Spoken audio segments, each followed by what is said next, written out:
The Fortress of Silence, when a duke's cold heart becomes a woman's battlefield. What happens when a woman refuses to vanish inside a marriage built on ice? Clara Whitmore was sold like property to save her family, delivered to Duke Rowan Blackthorne's estate like cargo in a storm. He made the rules clear: silence, distance, survival. No love, no warmth, just empty halls and a husband who couldn't bear to look at her. But Clara wasn't raised to disappear. And when she finally decides to walk away with her dignity intact, the fortress cracks, and the man inside it shatters. Stay until the end to see how one bold choice transforms everything. Drop a like and tell us what city you're watching from. The carriage lurched through the storm like a coffin on wheels. Clara Whitmore pressed her gloved hand against the frosted window, watching the world dissolve into sheets of gray rain and skeletal trees. Her wedding dress, cream silk that had belonged to her mother, was already creased from the journey, the lace collar damp against her throat. She'd been traveling for 6 hours. 6 hours to reach a man she'd met once. 6 hours to arrive at a life she hadn't chosen. Her father's words still rang in her ears. "You're saving us, Clara. The estate, your brother's futures, everything. Blackthorne is wealthy beyond measure. You'll want for nothing. Except choice. Except freedom. Except the small, foolish dream she'd harbored since girlhood, that she might marry for love, or at least for mutual respect. Instead, she'd been bartered like grain." The carriage hit a rut, jolting her forward. Through the rain-streaked glass, the first glimpse of Blackthorne Manor emerged from the mist. A sprawling stone fortress with towers that clawed at the bruised sky. No lights burned in the windows, no warmth radiated from its walls. It looked less like a home and more like a monument to something long dead. The driver's voice cut through the storm. "We've arrived, Miss Whitmore." Not Miss anymore, Clara thought bitterly. Duchess. Duchess Blackthorne. A title that felt like a noose. The front doors opened before the carriage had fully stopped. An older woman in severe black stepped out beneath an umbrella, her face carved from disapproval. She gestured sharply, and 2 footmen rushed forward to help Clara down. "Duchess," the woman said, her tone clipped. "I am Mrs. Hadley, the housekeeper. His Grace is waiting in the East Wing. Follow me." No greeting, no warmth, not even a pretense of welcome. Clara lifted her skirts and stepped into the rain, feeling the cold seep immediately through her thin slippers. The manor's entrance hall was cavernous, marble floors polished to a mirror sheen, a grand staircase spiraling upward into shadow, and portraits of grim-faced ancestors staring down from the walls. Everything gleamed with wealth, but it was the kind of wealth that had forgotten how to live. Silent, lifeless, empty. Mrs. Hadley's heels clicked like a metronome as she led Clara through a maze of corridors. They passed drawing rooms draped in dust covers, a library with books stacked but never read, a ballroom so vast it echoed with their footsteps. Servants appeared and disappeared like ghosts, their eyes downcast, their movements silent. Finally, they stopped before a set of double doors. "His Grace will see you now," Mrs. Hadley said, and knocked twice before pushing the doors open. The study beyond was dim, lit only by the fire crackling in the hearth. Floor-to-ceiling bookshelves lined the walls, and a massive oak desk dominated the center of the room. Behind it stood a man, Duke Rowan Blackthorne. Clara's breath caught. He was taller than she remembered, well over 6 feet, with broad shoulders that strained against his black coat. His hair was dark, swept back from a face that could have been carved from granite. Sharp cheekbones, a strong jaw, and eyes the color of winter storms. He was handsome in the way cliffs were handsome, severe, unyielding, dangerous. And he looked at her the way one might look at an unwelcome shipment. "Duchess Blackthorne," he said, his voice low and devoid of warmth. "You've arrived. Not welcome. Not, 'I'm glad you're here.' Just a statement of fact." Clara straightened her spine. "Your Grace," Rowan gestured to the chair across from his desk. "Sit." She did, folding her hands in her lap, refusing to let him see the tremor in her fingers. He remained standing, studying her with those cold, unreadable eyes. "I trust the journey was tolerable," he said. "It was long. The weather is often difficult this time of year." Small talk, hollow and brittle. Clara watched him, searching for some flicker of humanity beneath the ice. There was none. His expression was locked down tight, controlled, every muscle in his face disciplined into neutrality. "I assume you understand the nature of our arrangement," Rowan said, moving to the window. He stood with his back to her, hands clasped behind him. "This marriage was necessary for both our families. Your father's debts are substantial. My need for an heir is politically expedient. That is the extent of our obligations to one another." Clara's jaw tightened. "I see. You will have your own quarters in the West Wing. You are free to move about the estate as you wish, though I ask that you avoid the North Tower. It is undergoing repairs. Meals will be served in your rooms unless you prefer the dining hall. I take most of my meals in my study, so we won't be dining together. I work late hours. It's more efficient this way." Efficient, like she was a business transaction. "Is there anything else you require?" he asked, still not turning to face her. Clara stood slowly. "You could look at me." That stopped him. For a long moment, Rowan remained motionless, his reflection ghostly in the rain-streaked window. Then, with visible reluctance, he turned. Their eyes met. For the first time, Clara saw something beneath the ice, a flicker of pain quickly buried. His jaw clenched, and he looked away. "You'll find everything you need in your quarters," he said quietly.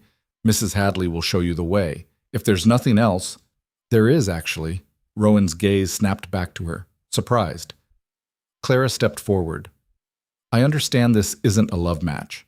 I understand you married me out of necessity, not desire. But I am your wife now, Your Grace. Not a piece of furniture, not a ghost. If we're going to live under the same roof, I would appreciate being treated as a human being."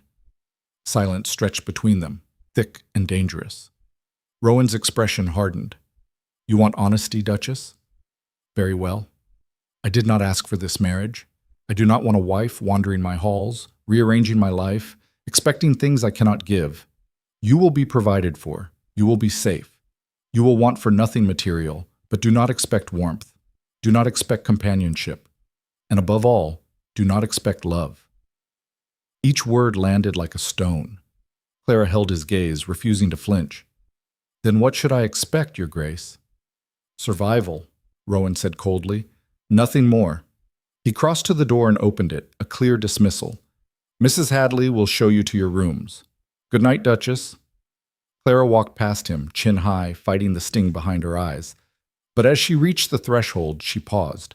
"You're wrong about one thing," she said softly. Rowan's hand tightened on the door handle. "What's that?" "I don't need your love, Your Grace, but I refuse to merely survive. I've done that my whole life. I won't do it here." She didn't wait for his response. She walked out, following Mrs. Hadley's retreating figure down the dark corridor, leaving the Duke standing alone in his study. Behind her, she heard the door close with a final, echoing click. The West Wing was as cold as the rest of the house. Clara's chambers were grand. Sitting room, bedroom, dressing room, and private bath, all decorated in pale blues and silvers that reminded her of frost. Beautiful, expensive, and utterly devoid of warmth. A fire had been lit in the bedroom hearth, but it did little to chase away the chill. A young maid appeared, barely 16, with red hair and nervous hands. "Your Grace, I'm Annie. I'll be serving as your lady's maid. Would you like help changing?" Clara nodded, too exhausted to speak. Annie worked quickly and quietly, unlacing the wedding dress and helping Clara into a nightgown. As the girl hung the gown carefully in the wardrobe, Clara caught sight of herself in the mirror. Pale skin, dark circles under her green eyes, brown hair tumbling loose around her shoulders. She looked like a ghost already. "Annie," Clara said quietly, "how long have you worked here?" The girl startled. 3 years, Your Grace. Is it always this quiet?" Annie's hand stilled on the wardrobe door. She glanced toward the hallway, then back at Clara. "His Grace prefers it that way, ma'am. He doesn't like noise, doesn't like disruption." "And before? When the previous Duchess was alive?" The girl's face went pale. I wasn't here then, Your Grace, but they say it was different. They say there was music and laughter and—" She trailed off, looking terrified she'd said too much. "It's all right," Clara said gently. Thank you, Annie. You may go. The maid fled. Clara stood alone in the vast bedroom, staring at the fire. The previous Duchess. No one had mentioned her, not her father, not Rowan, not Mrs. Hadley. But the weight of her absence filled this house like smoke. Sleep didn't come easily that night. Clara lay in the enormous four-poster bed, listening to the storm rage outside and the house creak around her. Somewhere in this fortress, Rowan Blackthorne was also lying awake, locked behind his walls. Do not expect love. Fine. She hadn't come here expecting fairy tales, but she also hadn't come here to disappear. None. Morning arrived gray and cold. Clara woke to find a breakfast tray waiting, fresh bread, butter, jam, tea. She ate mechanically, then dressed herself in a simple day gown. Annie had offered to help, but Clara sent her away. She needed to think. She stood at the window looking out over the grounds. Even through the rain, she could see the estate sprawling in all directions, gardens gone wild, hedges overgrown, a greenhouse with shattered panes. Everything looked abandoned, as if the land itself had given up. A knock at the door. "Come in," Clara called. Mrs. Hadley entered carrying a stack of linens. "Good morning, Your Grace. I trust you slept well?" "Well enough." The housekeeper's gaze swept over Clara with clinical efficiency. "His Grace asked me to inform you that he's left for the day. Estate business in the village. He'll return late." Of course he had. "Mrs. Hadley," Clara said carefully, "I'd like to tour the house. All of it." The housekeeper's expression flickered, something between surprise and disapproval. "All of it, Your Grace?" "Yes. I'd like to understand my new home." "I see. Very well. Though I should warn you, much of the manor is closed off. His Grace doesn't use most of the rooms." "Then it's time they were opened." Mrs. Hadley looked like she wanted to argue, but protocol won out. "As you wish, Your Grace. Shall we begin with the ground floor?" They spent the next 4 hours walking through Blackthorne Manor, and with each room, Clara's heart sank further. The place was magnificent, soaring ceilings, intricate moldings, priceless artwork, but it was all frozen in time. Furniture draped in white cloth, chandeliers thick with dust, windows shuttered against the light. The music room held a pianoforte that hadn't been played in years. The conservatory's plants had long since died. The portrait gallery displayed generations of Blackthorns, but the most recent paintings, a young woman with kind eyes and dark hair, had been turned to face the wall. "Who is that?" Clara asked, pointing. Mrs. Hadley's mouth thinned. "The late Duchess Blackthorne, His Grace's first wife." "How did she die?" "Childbirth, Your Grace, 3 years ago. The babe is well." The words hung in the air like a curse. Clara stared at the turned portrait, understanding flooding through her. This is why. The silence, the distance, the walls. Rowan hadn't just lost his wife. He'd lost everything, and he'd decided never to risk it again. "Where is she buried?" Clara asked softly. "The family cemetery beyond the north garden, though His Grace never visits." Of course he doesn't. They continued the tour, but Clara's mind was elsewhere. By the time they reached the upper floors, she'd made a decision. She couldn't bring back the dead. She couldn't heal Rowan's grief, but she could bring this house back to life. "Mrs. Hadley," Clara said as they descended the main staircase, "I want the covers removed from the furniture. I want the windows opened and the curtains drawn back. I want fresh flowers in every room that will hold them." The housekeeper stopped dead. "Your Grace, His Grace specifically instructed—" "His Grace married me to run this household," Clara said firmly. "And I cannot run a household that's been turned into a mausoleum. These changes will be made, starting today." Mrs. Hadley looked like she'd swallowed a lemon. "He won't like it." "Then he can tell me himself." It was a gamble, a bold, reckless gamble. But Clara was tired of being afraid. The housekeeper studied her for a long moment, then something shifted in her stern face, the barest hint of respect. "Very well, Your Grace. I'll instruct the staff." By evening, the transformation had begun. Servants moved through the house like a small army, pulling down dust covers, washing windows, polishing silver. Clara worked alongside them, ignoring Mrs. Hadley's scandalized protests. She hauled linens, arranged furniture, and threw open every window she could reach. Fresh air poured through the halls for the first time in years. In the music room, Clara uncovered the pianoforte and ran her fingers across the keys. Dust motes danced in the late afternoon light. She'd learned to play as a girl, nothing fancy, just simple melodies her mother had taught her. She sat down and began to play, her fingers hesitant at first, then growing more confident. The sound filled the empty room, spilling out into the corridors beyond. Annie appeared in the doorway, eyes wide. "Your Grace, that's beautiful." Clara smiled. "My mother used to play every evening. She said a house without music was just a building." "It's been so long since there was music here," Annie whispered. Clara kept playing, pouring warmth into the cold space. Other servants began to gather in the hallway, listening. For the first time since her arrival, Clara felt something other than despair. She felt purpose. The music was still playing when Rowan returned. And he heard it the moment he stepped through the front doors. Piano music, soft, melancholy, threading through the halls like a ghost.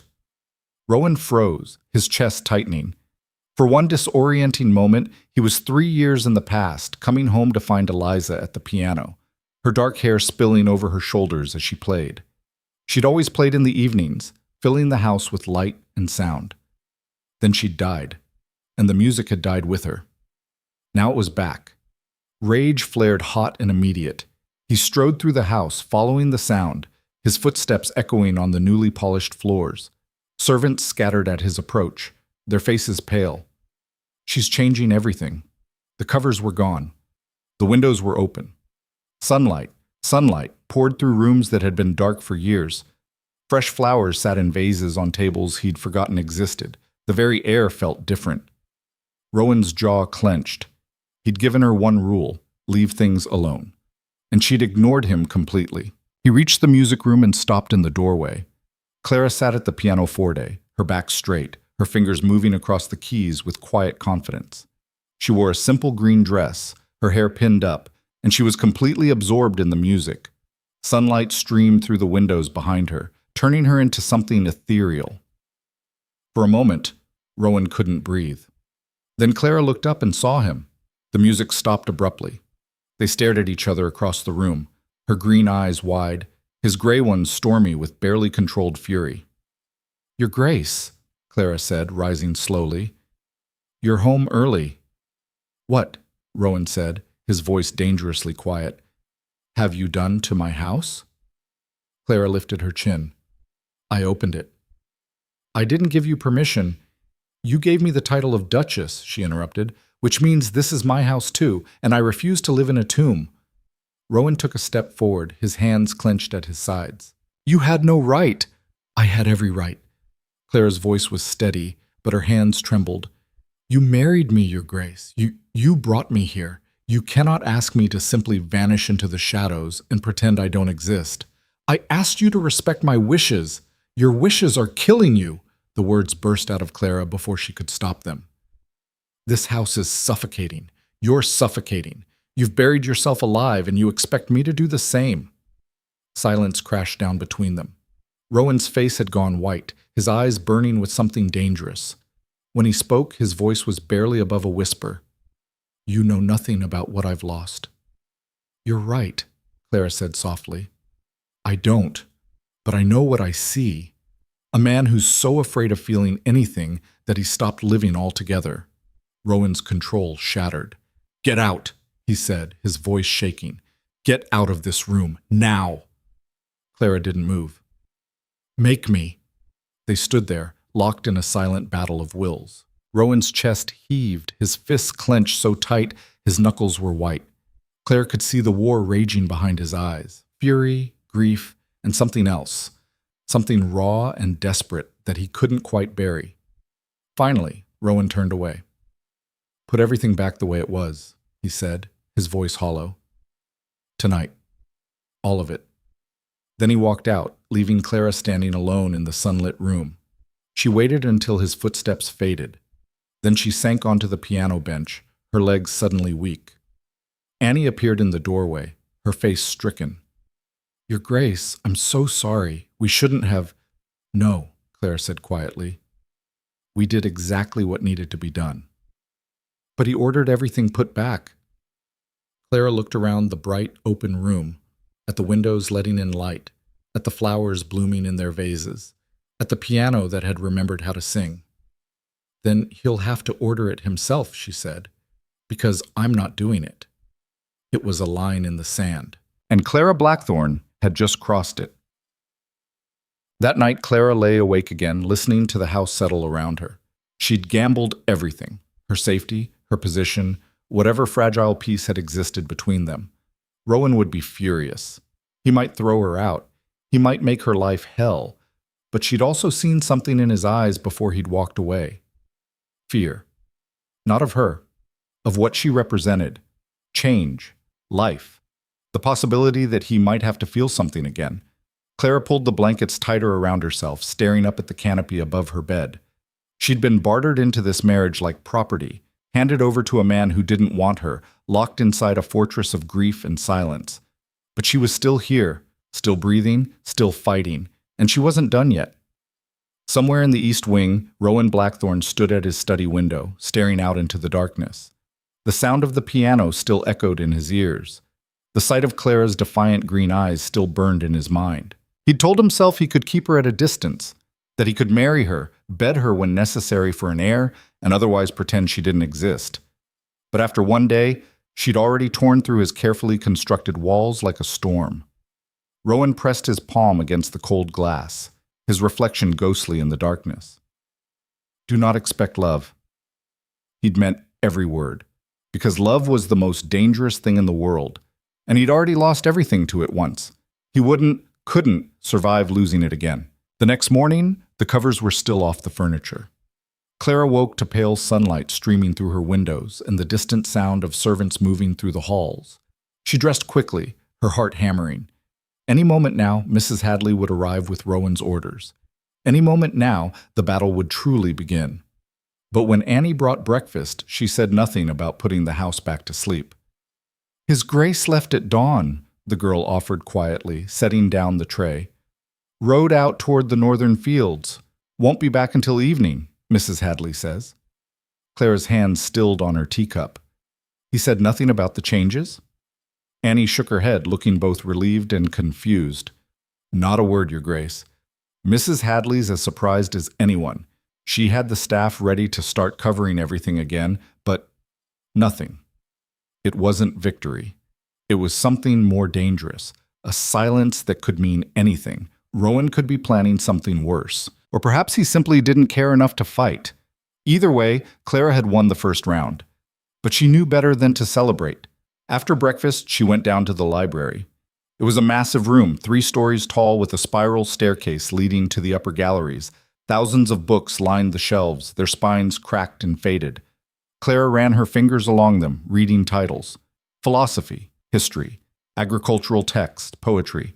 And there, on a lower shelf near the window, a collection of journals bound in leather. Clara pulled one out and opened it carefully.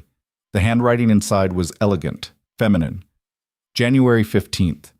The snow is beautiful this morning. Rowan and I walked through the gardens despite the cold. He pretends not to notice when I slip my hand through his arm, but I feel him lean closer. He is learning to let me in, bit by bit. Clara's breath caught. These were the first Duchess's journals, Eliza's journals. She shouldn't read them. It felt like trespassing on sacred ground. But she needed to understand, needed to know who this woman had been and what she'd meant to the man who now lived like a ghost in his own home. Clara sank into a chair by the window and began to read. The journals painted a picture of a love story, tentative at first, then blooming into something deep and true. Eliza had married Rowan for political reasons too, but they'd found something real. She wrote about his rare smiles, his quiet kindness, the way he brought her wildflowers from the fields. She wrote about their plans for children, for the future, for growing old together. The entries stopped abruptly in the final journal. October 2nd. I felt the baby move today. Rowan placed his hand on my belly and his whole face transformed. I have never seen him so happy, so full of hope. He whispered that he loves us both, that he cannot wait to meet our child, that we are his whole world. October 3rd. The pains have started early. The midwife says not to worry, but Rowan, the page was stained with something dark. The next pages had been torn out. Clara closed the journal with shaking hands, her eyes burning. No wonder. No wonder Rowan had built these walls. He'd had everything, and it had been ripped away in a single brutal night. The woman he loved, the child they'd dreamed of, the future they'd planned, and now Clara was here, a replacement he'd never asked for, a reminder of everything he'd lost. She sat there for a long time, the journal heavy in her lap, staring out at the gardens. When she finally moved, she placed the journals back exactly where she'd found them. Some things were too sacred to disturb. Days passed in an uneasy truce. Rowan avoided Clara completely. He left early, returned late, and took all his meals in his study. The few times Clara caught glimpses of him, crossing the entrance hall, disappearing down a corridor, he looked through her as if she were invisible. It should have hurt less than active cruelty. Somehow, it hurt more. But Clara refused to retreat. Instead, she threw herself into the estate. She walked the grounds every morning, mapping the land, studying the neglected gardens. The greenhouses were in ruins, their glass panes shattered, the plants inside long dead. The orchards had gone wild. The tenant farms that dotted the property looked run down, their fences broken, their fields poorly managed. Blackthorn Manor was dying from the inside out. Clara began making lists, repairs needed, seeds to order, staff to hire. She cornered Mrs. Hadley in the housekeeper's office, a small room near the kitchens that smelled of lavender and ledger ink. "I want to restore the gardens," Clara said without preamble. Mrs. Hadley looked up from her account books, her expression carefully neutral. "His Grace shut them down 3 years ago, Your Grace. Said they were unnecessary." "They're not unnecessary. They're beautiful. Or they could be. It would require significant expense. Workers, supplies. His Grace would need to approve." "I'm not asking his permission," Clara said quietly. "I'm informing you of my decision. I am the Duchess of this estate. The household budget is mine to manage, unless you're telling me I have no authority here." It was a gamble, a direct challenge to the careful hierarchy Mrs. Hadley had maintained for years. The housekeeper's gaze sharpened, studying Clara with new intensity. Then slowly she closed her ledger. "You have authority, Your Grace," she said carefully, "but His Grace will not be pleased." "His Grace is never pleased," Clara replied. "That's not going to stop me from doing what needs to be done." Something flickered across Mrs. Hadley's stern face. Approval, perhaps. Or respect. "Very well," the housekeeper said. "I'll arrange for the groundskeeper to meet with you. His name is Thomas Ward. He's been here since before... since before." "Thank you, Mrs. Hadley." As Clara turned to leave, the housekeeper spoke again. "Your Grace," Clara paused. "The first Duchess tried to restore those gardens too. His Grace loved her for it." The words hung in the air between them. "And when she died?" Clara asked softly. "He tore them all down himself, spent 3 days ripping out every plant she'd touched. Said he never wanted to see them bloom again." Clara's chest tightened. "Then I'll plant different flowers." Thomas Ward turned out to be a weathered man in his 60s with kind eyes and dirt under his fingernails. He met Clara in what remained of the main garden, a tangle of weeds and broken stone paths, beautiful bones buried under years of neglect. "It was the pride of the estate once," he said, his voice rough with age and sadness. "The late Duchess spent hours here, roses, lavender, night-blooming jasmine. People came from 3 counties over just to walk these paths." "Can it be saved?" Clara asked. Thomas looked around slowly, his eyes distant. "Anything can be saved, Your Grace. Question is whether it should be." "What do you mean?" "His Grace ordered me to let it die. Told me if I so much as pulled a weed, I'd be dismissed. I've watched it rot for 3 years, and it's eaten at me every day. But those were his orders." Clara understood. She was asking this man to choose between his livelihood and his life's work. "If His Grace dismisses you," she said quietly, "I'll hire you back. On my authority as Duchess. You have my word." Thomas studied her for a long moment. This young woman who'd walked into a house of ghosts and refused to disappear.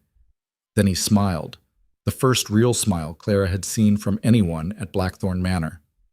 "Then let's bring it back to life, Your Grace." They worked every day after that. Clara, Thomas, and a small crew of younger workers he recruited from the village. They cleared weeds, repaired pathways, rebuilt trellises. Clara's hands blistered and her back ached, but she didn't stop. Couldn't stop. This was more than gardening. This was resurrection. Annie brought her lunch in the gardens now, and sometimes other servants would drift by. The scullery maid, the stable boy, even Mrs. Hadley once, ostensibly to discuss linens, but really just to watch Clara work. "I've never seen a duchess dig in the dirt before," Annie said one afternoon, her eyes wide. Clara laughed, wiping sweat from her forehead. "Then you haven't met the right duchesses." The girl grinned. "His Grace still doesn't know, does he?" "I imagine he will soon enough." And Clara was right. It happened on a Tuesday morning, 2 weeks after she'd started. Clara was on her knees in the south garden, planting lavender seedlings, when she felt eyes on her back. She turned to find Rowan standing at the edge of the garden, still in his riding clothes, his expression thunderous. He'd finally noticed. Clara stood slowly, brushing dirt from her skirts. Around her the workers froze, their shovels and rakes suspended mid-motion. The air crackled with tension. "Your Grace," Clara said calmly, "you're home early." Rowan's jaw was so tight she could see the muscle jumping. His hands were clenched at his sides, and his eyes, those cold gray eyes, were burning with barely controlled rage. "What?"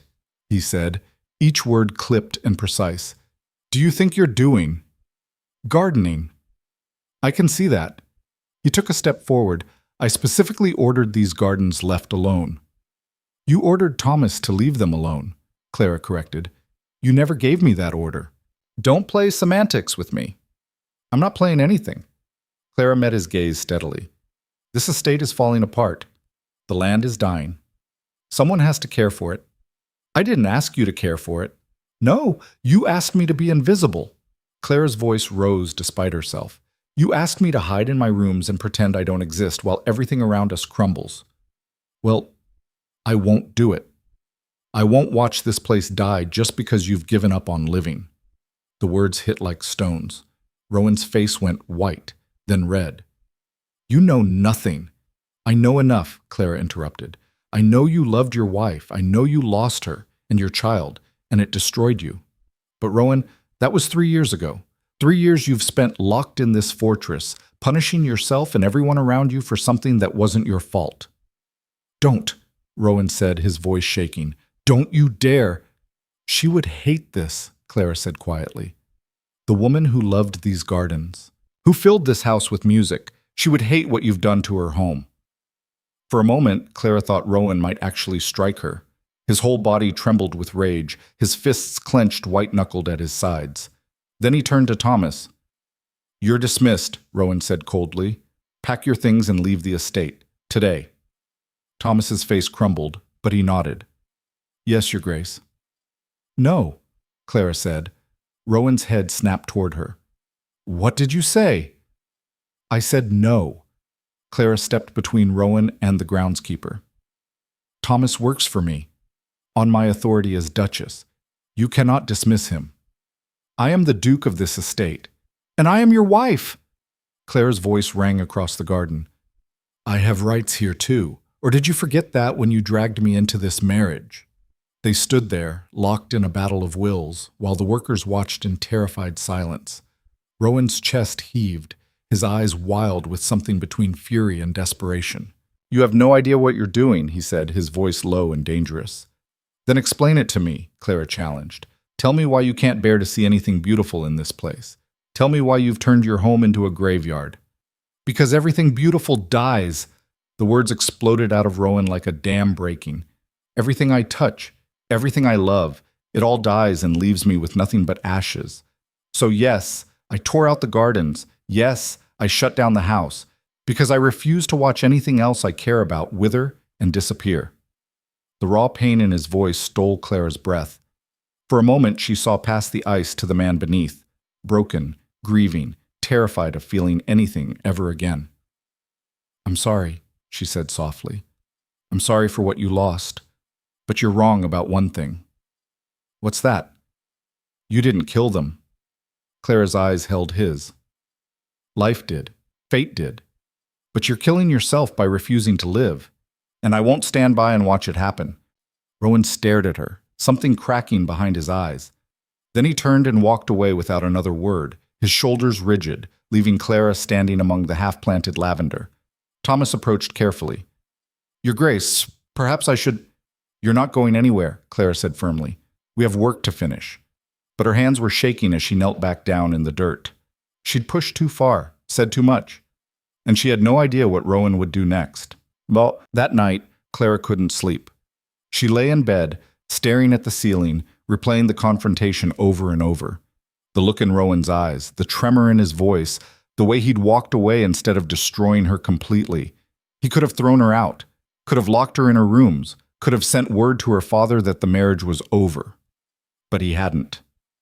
Clara rose and pulled on her dressing gown, suddenly needing air. She slipped out of her chambers and wandered the silent halls, her bare feet soundless on the cold floors. The house was different at night, vast and echoing, full of shadows that seemed almost alive. She found herself in the portrait gallery without meaning to.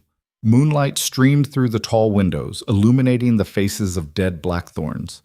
Clara walked slowly past them until she reached the portrait that had been turned to the wall. She hesitated, then reached out and carefully turned it around. Eliza Blackthorne gazed out from the canvas, young, beautiful, with dark hair and warm brown eyes. She wore a green gown and held a bouquet of lavender.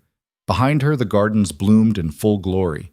She looked happy, alive, loved. She was 23 when that was painted. Clara spun around. Rowan stood in the doorway, still dressed, his cravat loosened. His face was unreadable in the shadows. I'm sorry, Clara stammered. I didn't mean to— I had it turned around the day after she died, Rowan said quietly, stepping into the gallery. Couldn't bear to look at it, at her smile, at the garden she loved. He stopped beside Clara, staring up at the portrait. We met at a ball. She hated dancing, spent the whole evening hiding in the library. I found her there, reading poetry. A ghost of a smile touched his lips. She quoted Byron at me. Said if I was going to interrupt her, I should at least be interesting. Clara said nothing, afraid to break the spell. I married her for duty, Rowan continued, same as you. But somewhere along the way, it became real. She made me laugh, made me believe in things I'd dismissed as foolish, made this cold house feel like a home. His voice cracked. When she went into labor, I sat outside the bedroom door for 18 hours. I heard every scream, every cry. And when the midwife finally opened the door, he stopped, his throat working. There was so much blood. She reached for me, told me she loved me, and then she was just gone. Her and the baby, both. Clara's eyes burned with tears she couldn't shed. I'm sorry, she whispered. Rowan, I'm so sorry. I didn't want another wife, Rowan said, turning to look at her. Didn't want to risk feeling anything again. When your father proposed the match, I agreed because I knew you'd be safe. I knew I could keep you at a distance. Safe from what? From me. His gray eyes were full of anguish. From this, from the fact that everyone I love dies, and I'm left standing in the ruins. Clara reached out slowly and placed her hand on his arm. He flinched, but didn't pull away. You're not cursed, Rowan, she said gently. You're grieving. There's a difference. Is there? Yes. Clara's fingers tightened. Grief is what we feel when we love someone. It's the price we pay for caring. But it doesn't mean we're doomed to lose everyone. It just means we're human. Rowan looked down at her hand on his arm, his expression tormented. I can't do this again, he whispered. I can't let myself— I'm not asking you to, Clara interrupted. I'm not asking for your love, Rowan. I'm just asking you to let me exist. Let me bring life back to this place. Let me try to help. What if I can't? Then we'll figure it out together. They stood there in the moonlit gallery, Eliza's portrait watching over them, the weight of grief and hope balanced between them. Finally, Rowan nodded once, a tiny, barely perceptible movement. The gardens, he said hoarsely. You can keep working on them, but Clara— Yes? Don't ask me to watch, not yet. It wasn't acceptance, it wasn't forgiveness, but it was permission, and for now, that was enough. The gardens began to bloom, slowly at first, green shoots pushing through dark soil, buds forming on carefully pruned branches. Thomas worked miracles, coaxing life from earth that had been barren for years. Clara spent every spare moment there, planting, weeding, learning the rhythms of growth. And gradually, something else began to bloom too. Rowan still kept his distance, still avoided Clara at meals, still locked himself in his study for hours. But small things changed. He stopped leaving before dawn and returning after dark. Sometimes Clara would catch him standing at his study window, looking out toward the gardens. Once she found a book on roses left on the library table where she usually sat. A subtle offering, or perhaps just coincidence. The servants noticed. Mrs. Hadley's stern face softened incrementally. Annie chattered more freely. Even the footman began to smile. The house was waking up, but not everyone was pleased. The trouble started with a letter. Clara was in the drawing room reviewing seed catalogs with Thomas when Mrs. Hadley entered with a silver tray. "A letter, Your Grace, from Lady Pemberton." Clara took it, puzzled. She didn't know any Lady Pemberton. The letter was written in sharp, spidery handwriting. "Duchess Blackthorne, I feel it is my duty to inform you that your recent activities have become the subject of much speculation in society. A duchess working in gardens like a common laborer, opening a house that His Grace specifically ordered closed, disregarding your husband's wishes so publicly. Such behavior is unseemly. You are bringing shame upon the Blackthorne name. I suggest you remember your place before you cause irreparable damage to your family's reputation, both the one you married into and the one you left behind. Yours in Christian charity, Lady Margaret Pemberton." Clara read it twice, her hands trembling with anger. "Your Grace?" Thomas asked, concerned. "It's nothing," Clara said, crumpling the letter. "Just someone with too much time and too little sense." But it wasn't nothing. Over the next week, more letters arrived, from distant relatives of Rowan's, from society matrons Clara had never met, all with the same message. She was overstepping, embarrassing herself, acting beneath her station. Clara burned them all. Then the visitors started. Lady Pemberton herself appeared one afternoon in a carriage dripping with ostentation, accompanied by two other women whose names Clara immediately forgot. Mrs. Hadley showed them to the drawing room with visible reluctance. "Duchess Blackthorne," Lady Pemberton said, sweeping in without waiting for invitation. She was 60 if she was a day, dressed in purple silk and dripping with jewels. "How lovely to finally meet you." Clara stood, forcing a polite smile. "Lady Pemberton, what an unexpected pleasure. I was simply passing through and thought I must stop to see how you're settling in." The woman's eyes swept over the room, taking in the uncovered furniture, the fresh flowers, the open curtains. "My goodness, you have been busy."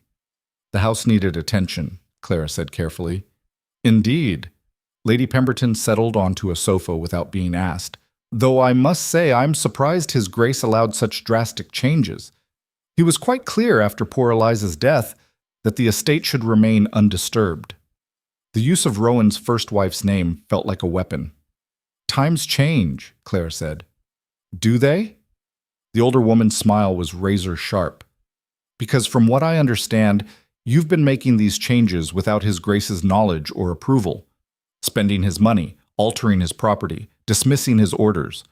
One might wonder what kind of marriage operates on such independence."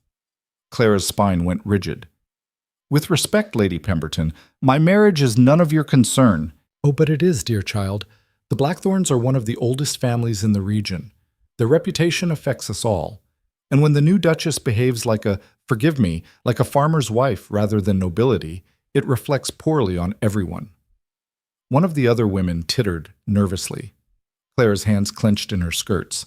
Every instinct screamed to throw these vultures out. But she was cornered, bound by social rules she barely understood, outnumbered by women who'd spent decades perfecting cruelty disguised as concern. "I'm simply trying to restore the estate," she said evenly. "By digging in dirt? By working alongside servants?" Lady Pemberton leaned forward. "My dear, you're embarrassing yourself. More importantly, you're embarrassing the Duke. Surely you can see that." "What I see," came a cold voice from the doorway, "is 3 women who apparently have nothing better to do than gossip in my drawing room." Everyone turned. Rowan stood in the entrance, still in his riding clothes, his face carved from ice. He looked at Lady Pemberton the way one might look at something unpleasant stuck to one's boot. "Your Grace!" Lady Pemberton rose, flustered. "We were just—" "Leaving," Rowan finished. "I believe you were just leaving. I merely came to offer guidance to your new bride. My wife doesn't need your guidance." Rowan's voice could have frozen fire.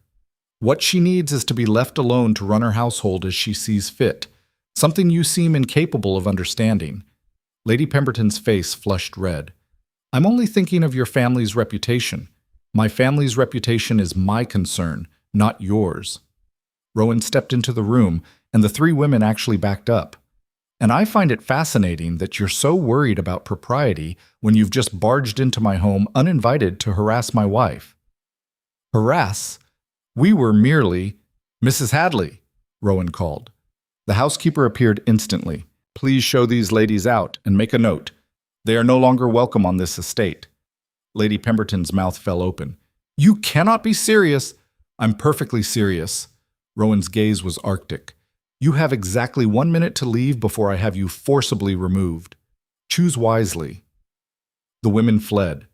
Clara stood frozen as their footsteps echoed down the hall, as the front door slammed as the carriage rattled away.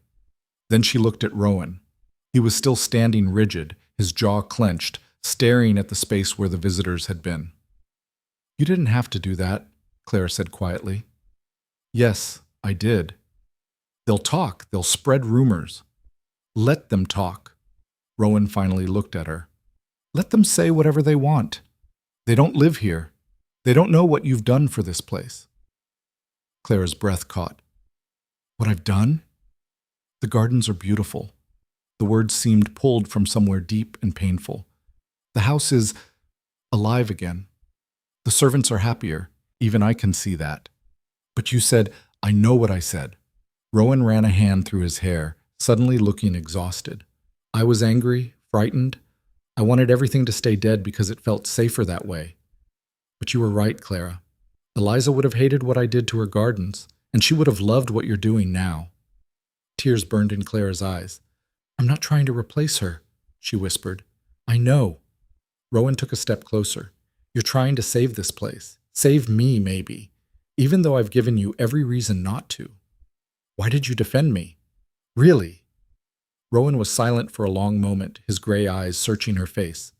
"Because when I saw Lady Pemberton attacking you," he said finally, "something in me snapped. I realized I couldn't stand there and watch them tear you apart for doing nothing but caring, for trying, for being brave enough to fight for this house when I'd given up." "Rowan, I'm not ready," he interrupted, his voice rough. "I'm not ready to feel what I felt for Eliza. I may never be ready. But Clara, you deserve better than silence and exile. You deserve to be defended, protected, respected."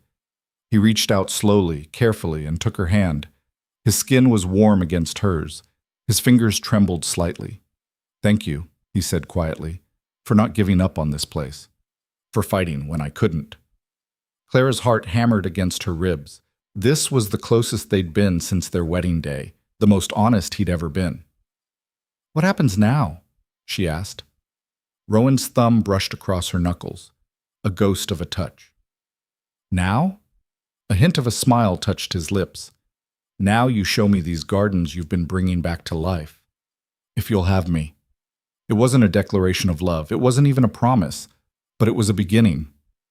And as Clara led Rowan out into the spring sunlight, toward the flowers blooming despite everything, she felt something shift between them.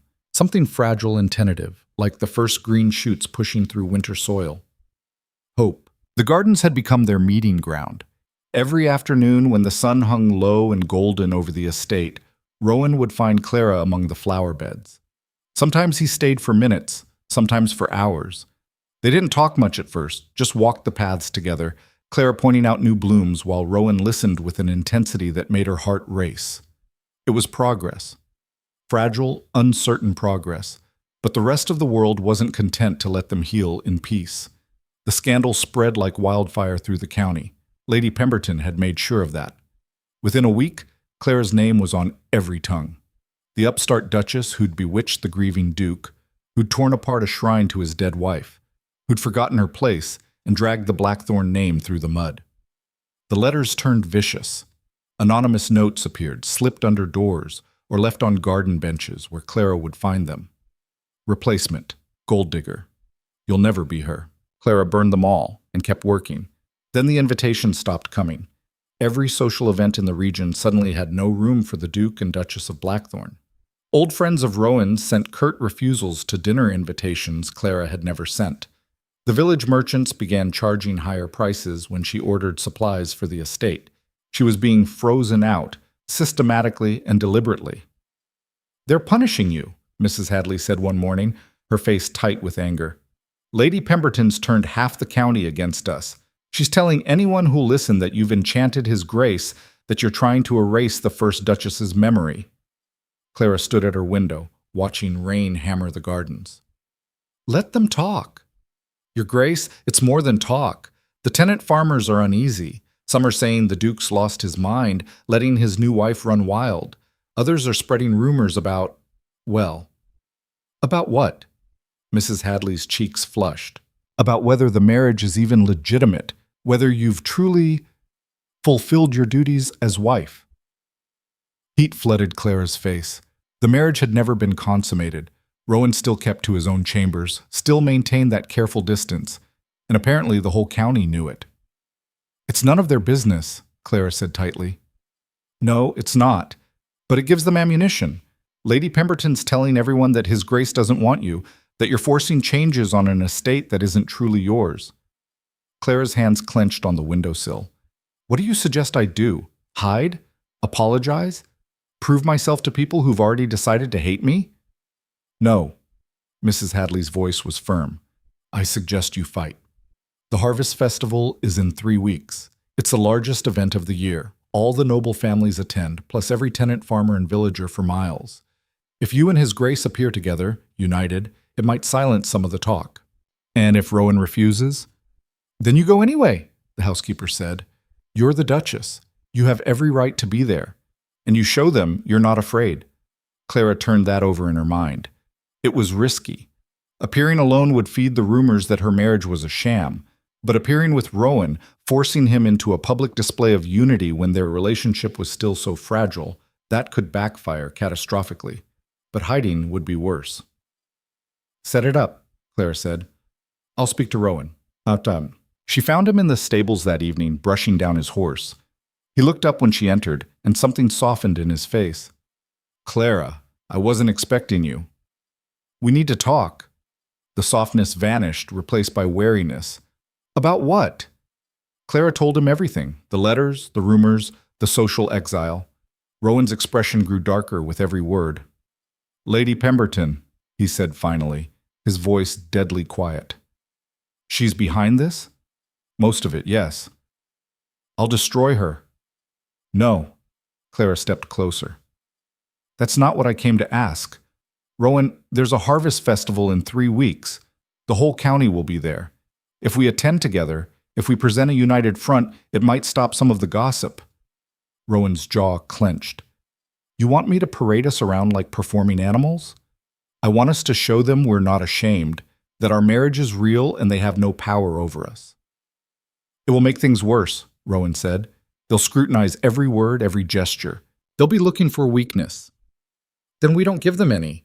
Rowan stared at her, his gray eyes turbulent. "You're asking me to lie, to pretend we're something we're not."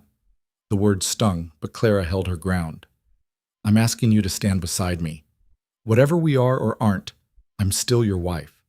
And I refuse to hide like I've done something wrong." Rowan turned away, his hand tightening on the brush. For a long moment, the only sound was rain drumming on the stable roof. "I hate these events," he said finally. "The gossip, the performance. I haven't attended one since Eliza died."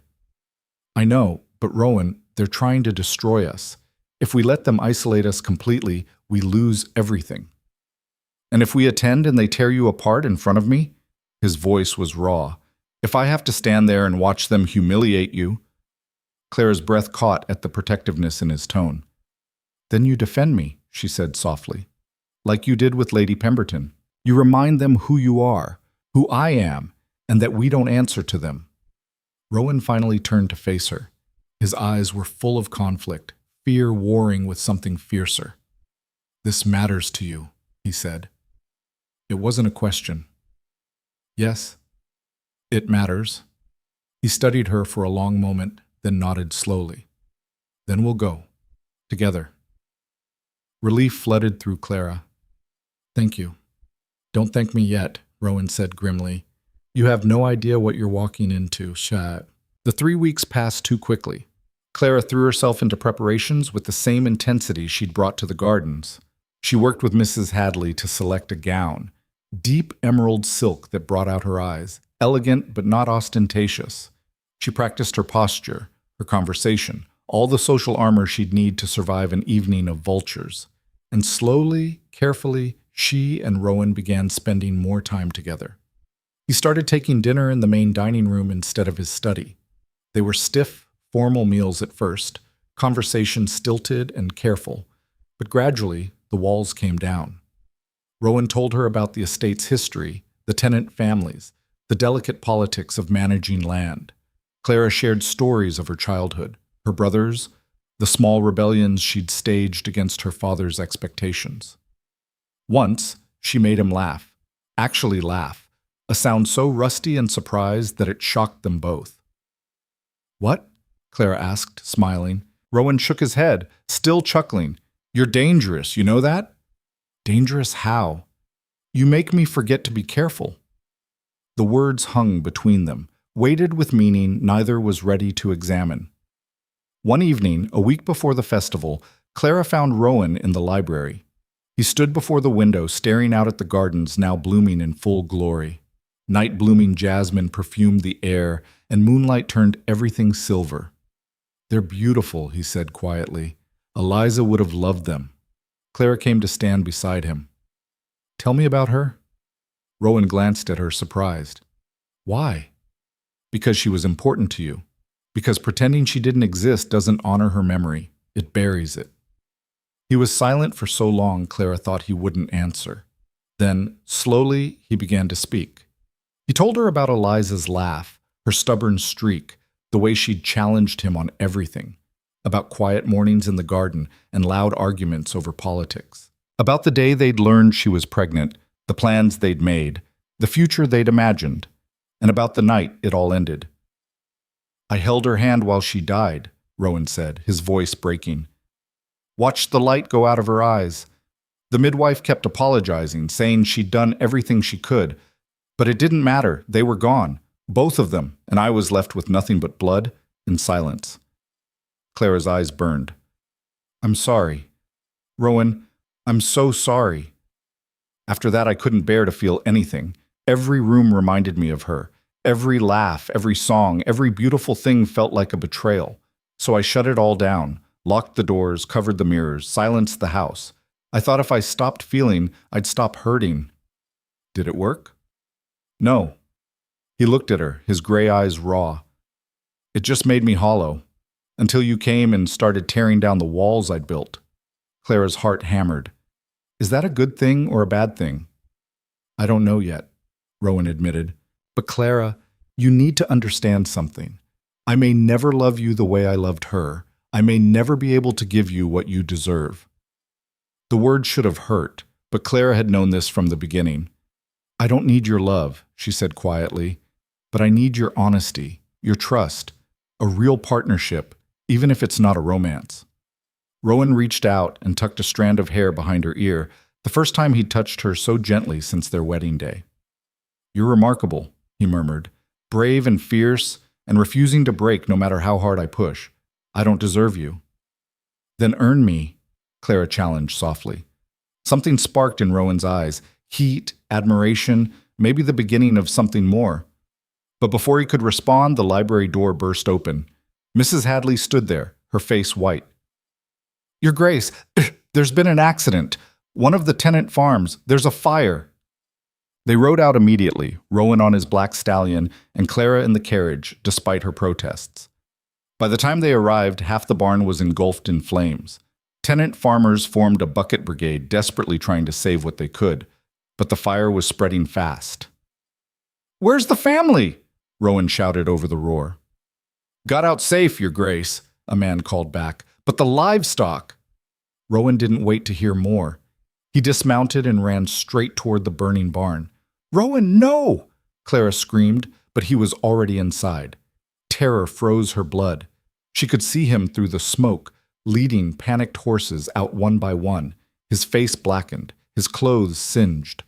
Other men joined him, emboldened by his recklessness.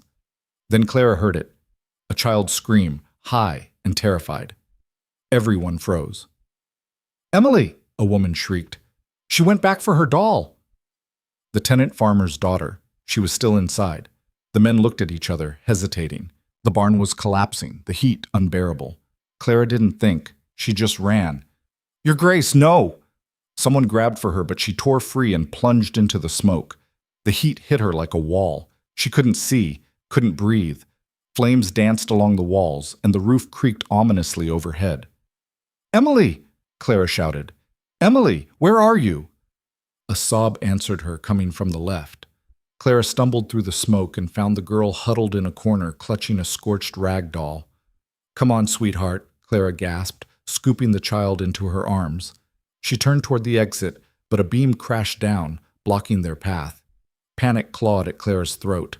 The smoke was thicker now, burning her lungs. She couldn't see, couldn't find another way out. Then strong hands grabbed her from behind. Rowan, he'd come back for them. "Hold on," he commanded, and half-dragged, half-carried them both through a gap in the wall. They burst into the cool night air, all three of them coughing and gasping. The tenant farmers rushed forward, the mother sobbing as she took her daughter. Someone threw a blanket around Clara's shoulders. Clara looked at Rowan. His face was black with soot, his shirt torn and burned, but his eyes were blazing with something fierce and alive. "You could have died," he said hoarsely. "So could you," Clara shot back. "I'm trained for this. You're... What? A duchess? Too delicate to help?" Clara's voice shook. "That child was trapped, Rowan. What was I supposed to do? Not risk your life. Why? Because I'm valuable property? Because you need an heir? Because I can't lose you too." The words exploded between them, raw and devastating. Rowan stared at her, his chest heaving, looking as shocked by his own admission as she was. Around them, the tenant farmers had gone silent, watching. Clara's heart pounded so hard she thought it might break through her ribs. "What did you say?" Rowan's jaw worked. For a moment, she thought he'd retreat behind his walls again. Then something in him cracked wide open. "I said I can't lose you," he repeated, quieter but no less intense. "When I saw you run into that fire, He broke off, running a shaking hand through his soot-blackened hair. "I've been lying to myself, telling myself I could keep you at a distance, that I could go through the motions of marriage without ever risking my heart. But watching you almost die tonight..." He stepped closer, his voice dropping to a whisper only she could hear. "I can't do this anymore, Clara. Can't pretend you're just a convenient arrangement. Can't keep denying that somewhere along the way you became everything." Clara couldn't breathe, couldn't think. "Rowan, I'm falling in love with you," he said, the words sounding like they were torn from somewhere deep and painful. "Have been for weeks, maybe since that first day when you refused to disappear. And it terrifies me. Because I know what happens when I love someone. I know how it ends." Tears streamed down Clara's face, cutting tracks through the soot. "It doesn't have to end that way," she whispered. "How can you be sure?" "I can't. But Rowan, living in fear isn't living at all. You taught me that. You've been so afraid of losing again that you've been killing yourself slowly, day by day." Rowan reached up and cupped her face with both hands, his touch achingly gentle despite his burned palms. "I don't know how to do this," he admitted. "Don't know how to love you without drowning in terror that you'll be taken from me." "Then we'll figure it out together," Clara said, placing her hands over his. "We'll take it one day at a time, one moment at a time. And if you get scared, you tell me. You don't lock me out. And if I fail, if I can't be what you need, then we'll fail together. But Rowan, I'd rather have you broken and honest than perfect and distant." He kissed her then, desperate and fierce and full of everything he'd been holding back. Clara kissed him back just as fiercely, tasting smoke and salt and hope. When they finally broke apart, the tenant farmers erupted in cheers. Rowan rested his forehead against Clara's, both of them breathing hard. "I meant what I said," he murmured. "I'm falling in love with you, Probably have been since you played that damned piano. Clara laughed, the sound bright and broken. I've loved you for weeks, you stubborn, grief-stricken fool. Even though I've been horrible to you? Especially then, because I saw who you could be underneath all that ice. Rowan pulled her close, holding her like she was the only solid thing in a spinning world. But as they stood there, wrapped in each other and watched by the crowd, Clara felt eyes on her back. She turned slightly and caught sight of a figure at the edge of the firelight, a man she didn't recognize, watching them with cold, calculating eyes. Then he turned and disappeared into the darkness. A chill ran down Clara's spine that had nothing to do with the night air. The harvest festival dawned bright and cold. Clara dressed carefully in her emerald gown, Annie fussing over every detail. Her hand still bore burns from the fire, bandaged but healing. The whole county knew what she'd done, running into burning barn to save a child. An opinion had begun to shift. Not enough, though. Lady Pemberton and her allies were still circling, still spreading poison. "You look beautiful," Rowan said, appearing in her doorway. He wore formal black, his cravat perfectly tied, his hair swept back, handsome enough to steal her breath. "You clean up well yourself," Clara said, smiling. He crossed to her and took her hands gently, mindful of her injuries. "Are you sure you want to do this? We could stay home. Let them talk." "No, we show up together. We show them we're not afraid." Something dark flickered in Rowan's eyes. "There's something I need to tell you first." Clara's stomach tightened. "What?" "I've heard rumors about Lady Pemberton's campaign against us. She's not just spreading gossip anymore, Clara. She's been talking to the magistrate, questioning the validity of our marriage, claiming it was never properly consummated, that it should be annulled." The words hit like stones. "She can't do that." "She can try. And if she succeeds, your family loses everything. The debts your father incurred, they'd all come due immediately. Your brothers would lose their inheritance. Your mother would be ruined," Clara finished, her voice hollow. Rowan's grip tightened on her hands. "I won't let that happen. Whatever it takes, I'll protect you and your family. But Clara, if we attend this festival, we're declaring war. Lady Pemberton will escalate. She'll come at us with everything she has." Clara thought of her mother's letters, arriving weekly with gentle inquiries about her new life, of her brothers still young and dependent on their father's restored fortunes, of the bargain that had brought her here in the first place. "Then we give her nothing to work with," Clara said firmly. "We attend. We dance. We act like the happily married couple we're becoming. And we dare her to challenge us." Rowan searched her face. "You're sure?" "I've never been more sure of anything." The festival was held on the grounds of Lord Ashford's estate, a sprawling property even larger than Blackthorn Manor. By the time Clara and Rowan arrived, the place was already packed. Nobles in their finest, tenant farmers in their best clothes, merchants and craftsmen all mingling under the autumn sky. A hush fell as they stepped from the carriage. Clara lifted her chin, placing her hand on Rowan's arm. Together, they walked into the crowd. Whispers erupted in their wake. Clara caught fragments, burned her hand saving that child, heard the Duke actually smiled. Lady Pemberton's livid, but she kept her eyes forward, her spine straight. They greeted Lord Ashford, a kindly older man who'd been friends with Rowan's father. He welcomed them warmly, though his eyes darted nervously toward a cluster of women in the corner. Lady Pemberton's faction. "Shall we dance?" Rowan asked quietly. Clara looked up at him, surprised. "You want to dance?" "I want everyone here to see that you're mine and I'm yours." His eyes burned with intensity. "I want them to know that anyone who comes after you goes through me." Heat flooded Clara's cheeks. "Then yes, let's dance." He led her onto the dance floor as the musicians struck up a waltz. Rowan's hand settled on her waist, his other hand clasping hers, and suddenly they were moving. Clara had forgotten he could dance. He moved with fluid grace, spinning her across the floor with practiced ease. Around them, other couples joined in, but Clara only had eyes for Rowan. "You're staring," he murmured. "So are you." His lips curved. "Can you blame me? You're the most beautiful woman here." Flatterer. "Honest man," he corrected. "Clara, about what I said at the fire, You don't have to explain. I do. Rowan pulled her closer, lowering his voice. I meant every word. I'm falling in love with you. No, I've already fallen. And I'm done pretending otherwise. Joy burst through Clara's chest, so intense it hurt. Rowan, Duchess Blackthorn. The voice cut through their moment like a knife. They stopped dancing and turned to find Lady Pemberton standing at the edge of the floor, flanked by two stern-looking men.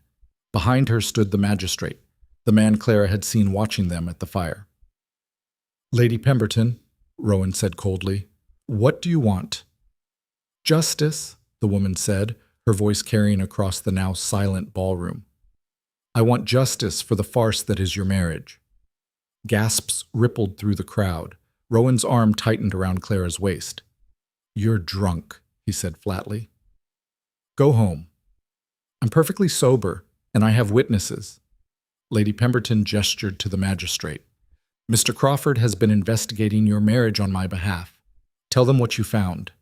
The magistrate stepped forward, looking uncomfortable but resolute. Your Grace, I've discovered several irregularities in the marriage contract. Most notably, there is no evidence that the marriage has been consummated. Under law, an unconsummated marriage can be annulled if challenged. The ballroom erupted in shocked murmurs. Clara's face burned, but she refused to look away. This is absurd, Rowan snarled. Our private affairs are none of your concern. They are when fraud is involved, Lady Pemberton interrupted. You married this girl to settle her father's debts. But if the marriage isn't real, those debts remain unpaid. The contracts are void, which means the Whitmores owe substantial sums they cannot repay. Clara's blood turned to ice. This wasn't just an attack on her, it was an attack on her entire family. You have no proof, Rowan started. I have servants willing to testify that you maintain separate chambers, Lady Pemberton said triumphantly. That you avoid your wife. That this marriage is nothing but a business arrangement designed to defraud creditors. That's a lie? Clara burst out. Every eye turned to her. Lady Pemberton smiled. Then prove it, child. Prove this marriage is real. The challenge hung in the air, poisonous and inescapable. Clara looked at Rowan, her heart pounding. They could deny it, could claim privacy, but everyone in this room would know the truth. Everyone would know their marriage was unconsummated, incomplete, and her family would pay the price. Rowan's face had gone pale with rage. His fists were clenched at his sides, and Clara could see him calculating, trying to find a way out. But there wasn't one. Unless Clara made the boldest, most dangerous decision of her life. She turned to face the crowd, her voice ringing clear across the ballroom. You want proof our marriage is real? She said. You want to know if we share a bed? Fine, I'll tell you. Clara, don't, Rowan started, but she squeezed his hand. We haven't consummated our marriage, Clara said clearly. Yet. Not because it's a fraud, not because the Duke doesn't want me, but because we've been building something more important first. Trust, respect, partnership. Something that will last longer than passion. Lady Pemberton's smile widened. So you admit, I admit that our marriage is unconventional, Clara interrupted. That we started as strangers brought together by necessity. But that doesn't make it less real. I am the Duchess of Blackthorn. I have restored his estate, earned the respect of his people, and yes, fallen in love with a man who has every reason to guard his heart. She turned to Rowan, her eyes blazing. And tonight, in front of all these witnesses, I'm making a choice. Not because Lady Pemberton demands it. Not to satisfy gossip or protect my family's reputation, but because I want to. Clara took a deep breath and addressed the room again. I'm leaving this festival right now. I'm going home with my husband. And when we return to society, our marriage will be consummated in every sense of the word. Not because we were forced to, but because we chose each other. Freely and completely. Shocked silence. Then Clara turned back to Rowan, her voice dropping to a whisper only he could hear. Unless you don't want that. Unless I've misread everything between us. Rowan stared at her, his gray eyes wide with shock and something that looked like awe. Then he swept her into his arms, kissed her fiercely in front of the entire assembly, and when he pulled back, his voice was rough with emotion. Let's go home. They walked out of the ballroom together, leaving chaos in their wake. But as they climbed into the carriage, as Rowan pulled Clara against him and kissed her again with desperate intensity, neither of them saw the figure watching from the shadows. Lady Pemberton stood at the window, her face twisted with rage. This wasn't over. Not by a long shot. And what she had planned next would destroy them both. The carriage couldn't move fast enough. Rowan held Clara against him, his mouth on hers, his hands tangled in her hair. She kissed him back with equal desperation, 3 months of longing and restraint burning away in the heat between them. The world outside the carriage windows blurred into darkness and motion, irrelevant compared to this. The feeling of his body pressed against hers, the taste of his lips, the ragged sound of his breathing. When they finally broke apart, both gasping, Rowan pressed his forehead to hers. "Clara," he breathed, "are you sure about this?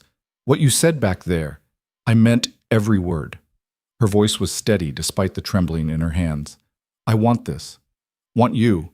But Rowan, I need to know it's not just because of Lady Pemberton's challenge. Not just to prove a point." His thumb traced her jaw, achingly gentle. "You think I'm kissing you because of her?" "I don't know. Everything happened so fast. Look at me." Clara met his eyes.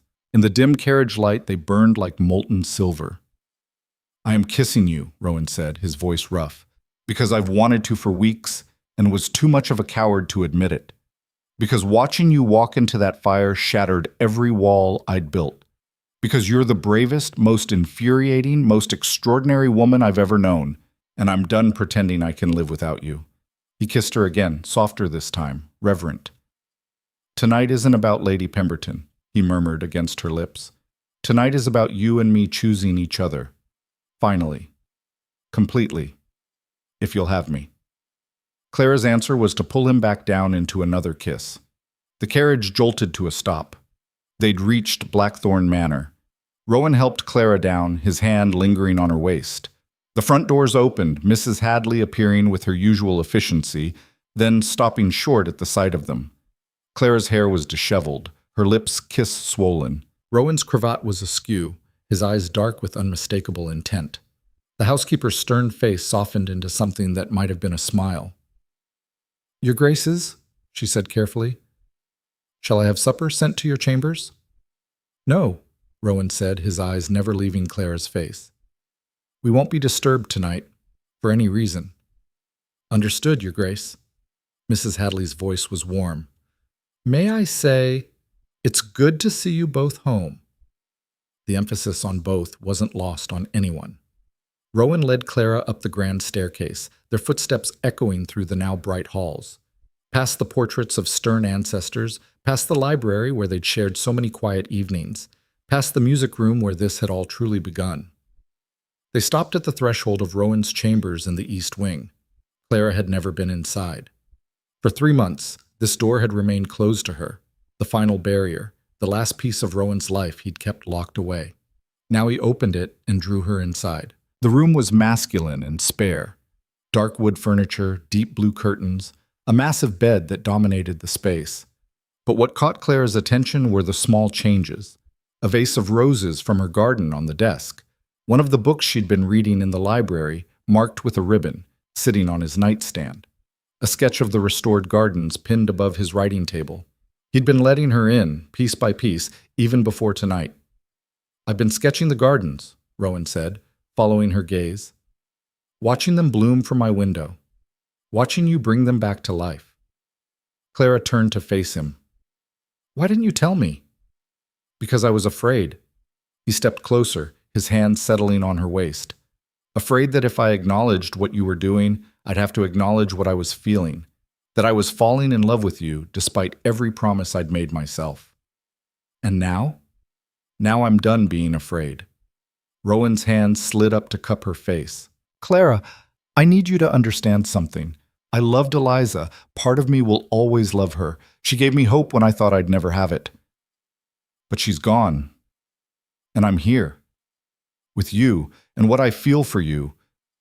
His voice cracked. "It's different from what I felt for her. Just as powerful. Just as real. But it's ours. Built on all the battles we've fought together. All the walls we've torn down. You didn't replace her, Clara. You saved me from drowning in her memory. Tears spilled down Clara's cheeks. I love you. I've loved you since you defended me against Lady Pemberton, maybe even before that. Rowan kissed her tears away, then claimed her mouth again with a hunger that made her knees weak. Clara's hands found the buttons of his coat, fumbling with them until Rowan helped her, shrugging out of it and tossing it aside. Are you sure? He asked one last time, his voice hoarse. Because once we do this, Clara, there's no going back. You'll be mine completely, and I'll be yours. I'm sure, Clara whispered. I've never been more sure of anything. What happened next was tender and fierce and achingly real, two people choosing each other in the darkness, breaking down the final walls between them. When Rowan finally carried her to his bed, when their bodies joined for the first time, it felt like the completion of something that had been building since that first storm last night when she'd arrived. Clara gasped his name. Rowan buried his face in her hair, whispering things that sounded like prayers and promises. And when it was over, when they lay tangled together in the darkness, Rowan held her like she was the most precious thing in the world. Thank you, he murmured against her temple. Clara laughed softly. For what? For not giving up on me, for fighting when I couldn't, for being so stubborn and brave that you dragged me back into the light whether I wanted to come or not. You did the same for me, Clara said. Defended me when everyone else wanted me gone. Stood by me even when I was tearing your world apart. You weren't tearing it apart. You were rebuilding it. Rowan's arms tightened around her. Everything good in my life right now exists because you refused to accept the prison I'd built. They fell asleep like that, wrapped in each other. The fortress finally breached from within. Clara woke to sunlight and the feeling of Rowan's lips on her shoulder. Good morning, he murmured, his voice warm with contentment. She turned in his arms, smiling at the sight of him, hair mussed, eyes soft, looking younger and freer than she'd ever seen him. Good morning yourself. He kissed her properly, taking his time, and Clara melted into it. When they finally broke apart, Rowan traced patterns on her bare shoulder. I was thinking, he said carefully, about what happens next. Clara's stomach tightened. What do you mean? Lady Pemberton won't stop. Last night was a tactical retreat for her, but she'll regroup, come at us harder. Let her try. Clara's voice was fierce. We're married now, truly married. She has no grounds for annulment. No, but she has influence, money, connections. Rowan's expression darkened. She can make life very difficult for us. For your family. Clara sat up, pulling the sheet around herself. Then what do you suggest? We fight back, but not by hiding or defending. We go on the offensive. Rowan sat up too, his eyes gleaming with strategy. Lady Pemberton's power comes from her reputation, her position as the county's moral authority. We destroy that foundation. How? By showing everyone what we've built here. The restored estate, the flourishing gardens, the happy tenants. We throw open the doors of Blackthorn Manor and host an event so magnificent, so undeniably successful, that Lady Pemberton looks petty and vindictive by comparison. Clara's mind raced. A ball? More than a ball. A celebration of the harvest, a feast for every tenant family on the estate, a showcase of everything you've accomplished in 3 months. Rowan took her hands. We invite everyone who matters, nobility, merchants, farmers. We show them that Blackthorn Manor is alive again, that you're not some upstart who destroyed my first wife's legacy, but a duchess who honored it by building something new. It was brilliant, risky, but brilliant. It'll take weeks to prepare, Clara said, and Lady Pemberton will try to sabotage it. Then we make sure there's nothing to sabotage. Rowan's smile was sharp. We plan perfectly, execute flawlessly, and we dare her to show her face and criticize what you've created. Clara felt a fierce joy rising in her chest. When? 3 weeks. That gives us time to prepare, but doesn't let her rally too much opposition. Rowan cupped her face. Can you do it? With you beside me? I can do anything. The next 3 weeks were a whirlwind. Clara threw herself into planning with an intensity that impressed even Mrs. Hadley. They would hold the celebration on the autumn equinox, perfect timing for a harvest festival. The event would showcase the restored gardens, the repaired greenhouses now producing exotic fruits, and the flourishing tenant farms. But it would also be a statement, Clara Blackthorne was here to stay. Invitations went out to every family of note in the county and beyond. Clara personally visited each tenant farm, inviting them and promising that this would be a celebration for everyone, not just the nobility. The tenants, who'd been wary at first, began to warm to her, especially after word spread about how she'd run into the burning barn to save little Emily. "She's got spine, that one," Clara overheard a farmer say. "Not like some high-born ladies who wouldn't dirty their hands." "And have you seen what she's done with the manor?" his wife added. "Place hasn't looked this good in years. His Grace actually smiles now." That last part made Clara's heart swell, because it was true. Rowan had changed. He laughed more freely, touched her constantly, small gestures of affection that spoke volumes. He joined her in the gardens most evenings, helping her plant bulbs for spring, listening to her plans for expanding the orchards. At night, they shared his bed, and Rowan proved to be an attentive, passionate lover who seemed determined to make up for 3 months of distance. "I can't believe I wasted so much time," he murmured one night, kissing along her collarbone. "We had to get here our own way," Clara replied, threading her fingers through his hair. "Still, I'm an idiot. My idiot." He looked up at her, eyes warm. "Yours. Completely and utterly yours." But not everyone was pleased with the transformation. The first sabotage attempt came 2 weeks before the celebration. Clara woke to find half the flowers in the main garden destroyed, trampled, torn up by the roots, scattered across the paths. Thomas found her standing amid the wreckage, tears streaming down her face. "Who would do this?" she whispered. "Someone who wants you to fail, Your Grace." Thomas's voice was grim. "But they picked the wrong woman to break." Clara wiped her eyes, straightening her shoulders. "Can we fix it in time?"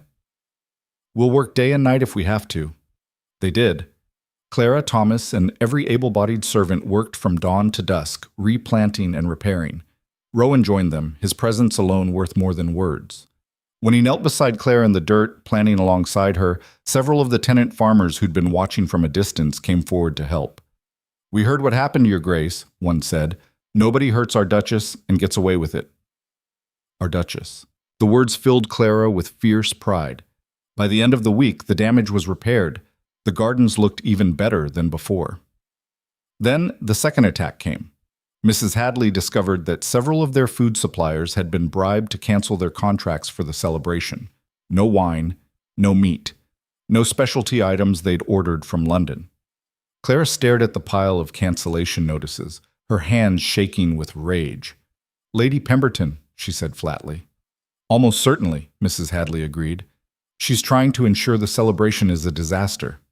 "Then we go around her." Clara's mind worked frantically. "We have tenant farmers who raise livestock. We have orchards full of fruit. We have greenhouses producing vegetables. We make everything ourselves. We turn this into a showcase of what the estate can produce on its own." Mrs. Hadley's eyes widened. "Your Grace, that's exactly what we should have done in the first place." Clara stood, her jaw set. "Lady Pemberton thinks she can starve us out? We'll show her that Blackthorne Manor doesn't need her suppliers. We're self-sufficient." It was a massive undertaking, but it also galvanized the entire estate. Tenant farmers donated their best livestock. The kitchen staff worked around the clock. Clara spent 3 days straight in the greenhouse, harvesting and preparing. Rowan found her there late one night, dirt under her fingernails, exhaustion making her sway. "Come to bed," he said gently. "I can't. There's still so much to do." "Clara," he took her hands, stopping her frantic work. "You're going to collapse, please." She looked at him, at the concern in his eyes, and felt something in her chest crack. "What if it's not enough?" she whispered. "What if we fail and Lady Pemberton wins, and everyone sees me as the disaster she says I am?" Rowan pulled her into his arms, holding her tight. "Then we fail together," he said firmly. "But Clara, look around. Look at what you've built. The gardens are blooming. The tenants respect you. The house is alive again. Even if the celebration is a disaster, which it won't be, you've already won, because you did the impossible. You brought me back to life." Clara buried her face in his chest, breathing in his familiar scent. "I love you," she said. "I love you too." More than I thought possible. He kissed the top of her head. Now, come to bed. That's an order from your husband. Clara laughed despite herself. Very authoritative. I have my moments. The night of the celebration arrived with perfect autumn weather. Blackthorn Manor glowed with hundreds of candles and lanterns. The gardens were transformed into a wonderland, paths lined with lights, flowers blooming in every corner, the greenhouse open to display exotic plants most guests had never seen. Tables laden with food stretched across the south lawn, all produced on the estate itself. Clara stood at the top of the main staircase, wearing a gown of deep burgundy silk that made her look like autumn itself. Rowan stood beside her in formal black, his hand at her waist. Ready? He murmured. Clara looked out at the arriving guests, nobility mixing with tenant farmers, merchants chatting with craftsmen, an impossible mix that would have scandalized society 3 months ago. Ready, she said. They descended together to greet their guests. The evening was magical. Music filled the air, not just formal chamber pieces, but folk songs and dancing. Rowan led Clara in the first waltz, and she'd never seen him look so happy.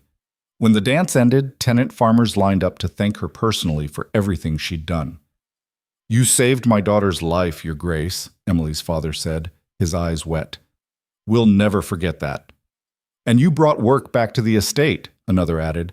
My family's eating regular again because of you. Even some of the nobility who'd been skeptical began to soften. Lord Ashford raised his glass in a toast. To Duchess Blackthorn, he announced, who has reminded us all what true nobility looks like, not in bloodlines, but in courage, compassion, and dedication to the land and people. Applause rippled through the crowd. Clara's eyes burned. She'd done it. Against all odds, she'd won them over. Then Lady Pemberton arrived. The woman swept in like a storm cloud, flanked by her usual cronies. She wore black, deliberate and pointed, a reference to mourning Eliza that was designed to wound. The crowd hushed. Clara felt Rowan tense beside her, but she placed a hand on his arm. Let me handle this. She crossed to Lady Pemberton with her head high. Lady Pemberton, Clara said clearly, how kind of you to come. I wouldn't miss it, the older woman said, her smile venomous. I had to see for myself what you've done with poor Eliza's estate. It's not Eliza's estate, Clara replied calmly. It's ours, mine and Rowan's, built on her foundation but made new. How convenient that you can rewrite history to suit yourself. I'm not rewriting anything. I'm honoring her memory by refusing to let everything she loved die with her. Clara's voice carried across the suddenly silent crowd. Eliza Blackthorn built beautiful gardens. I've restored them. She filled this house with music and laughter. I've brought both back. She loved the tenants and cared for the land. I'm doing the same. By forcing yourself on a grieving widower. By marrying a man who was given a choice and made it freely. Clara stepped closer, lowering her voice. You're so focused on the past that you can't see the present. Rowan has moved forward. The estate has healed. The only person still clinging to grief is you. Lady Pemberton's face flushed purple. How dare I speak the truth, Clara interrupted. You've spent 3 months trying to destroy me, spreading lies, sabotaging suppliers, attacking my gardens. And why? Because you can't stand that someone dared to bring life back to this place, that Rowan chose to love again instead of dying slowly in his fortress. The crowd was riveted, every eye locked on the confrontation. You know nothing of what this family has suffered, Lady Pemberton hissed.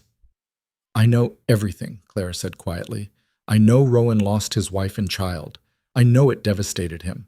I know he spent 3 years locked in grief. But I also know that grief isn't loyalty, and isolation isn't love. Eliza wouldn't have wanted him to suffer. She would have wanted him to live. You presume to speak for her? No, but I've read her journals. Gasps rippled through the crowd. She wrote about her love for this place, her dreams for its future, her hope that Rowan would always find joy, even after she was gone. And what I've done here, restoring the gardens, bringing laughter back to these halls, helping Rowan remember how to smile, that's what she would have wanted. Clara turned to address the entire assembly. I'm not trying to erase Eliza Blackthorn's memory. I'm trying to honor it, by refusing to let her legacy be a tomb, by building something new on the foundation she laid. by loving the man she loved and helping him heal. She looked back at Lady Pemberton. So you can keep spreading your poison, keep trying to tear us down.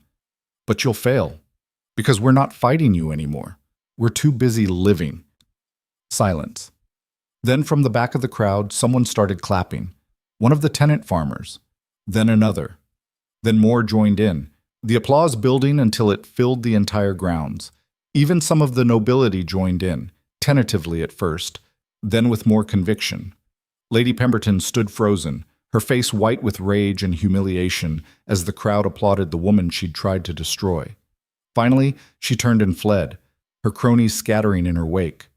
Rowan crossed to Clara and pulled her into his arms, kissing her in front of everyone. The applause turned to cheers. That, he murmured against her lips, was extraordinary. "I'm tired of being afraid of her," Clara said. "You magnificent, fierce, unstoppable woman." Rowan laughed, actually laughed, bright and free. "I love you so much it terrifies me." "Good," Clara said, grinning. "You should be terrified. I'm just getting started." The celebration continued late into the night, better than anything Clara had imagined. People danced and ate and laughed. The garden sparkled with lights, and for the first time since Clara had arrived at Blackthorn Manor, it truly felt like home.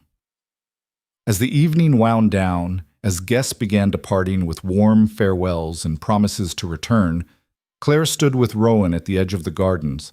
He wrapped his arms around her from behind, resting his chin on her shoulder. "Thank you," he said softly. "For what?"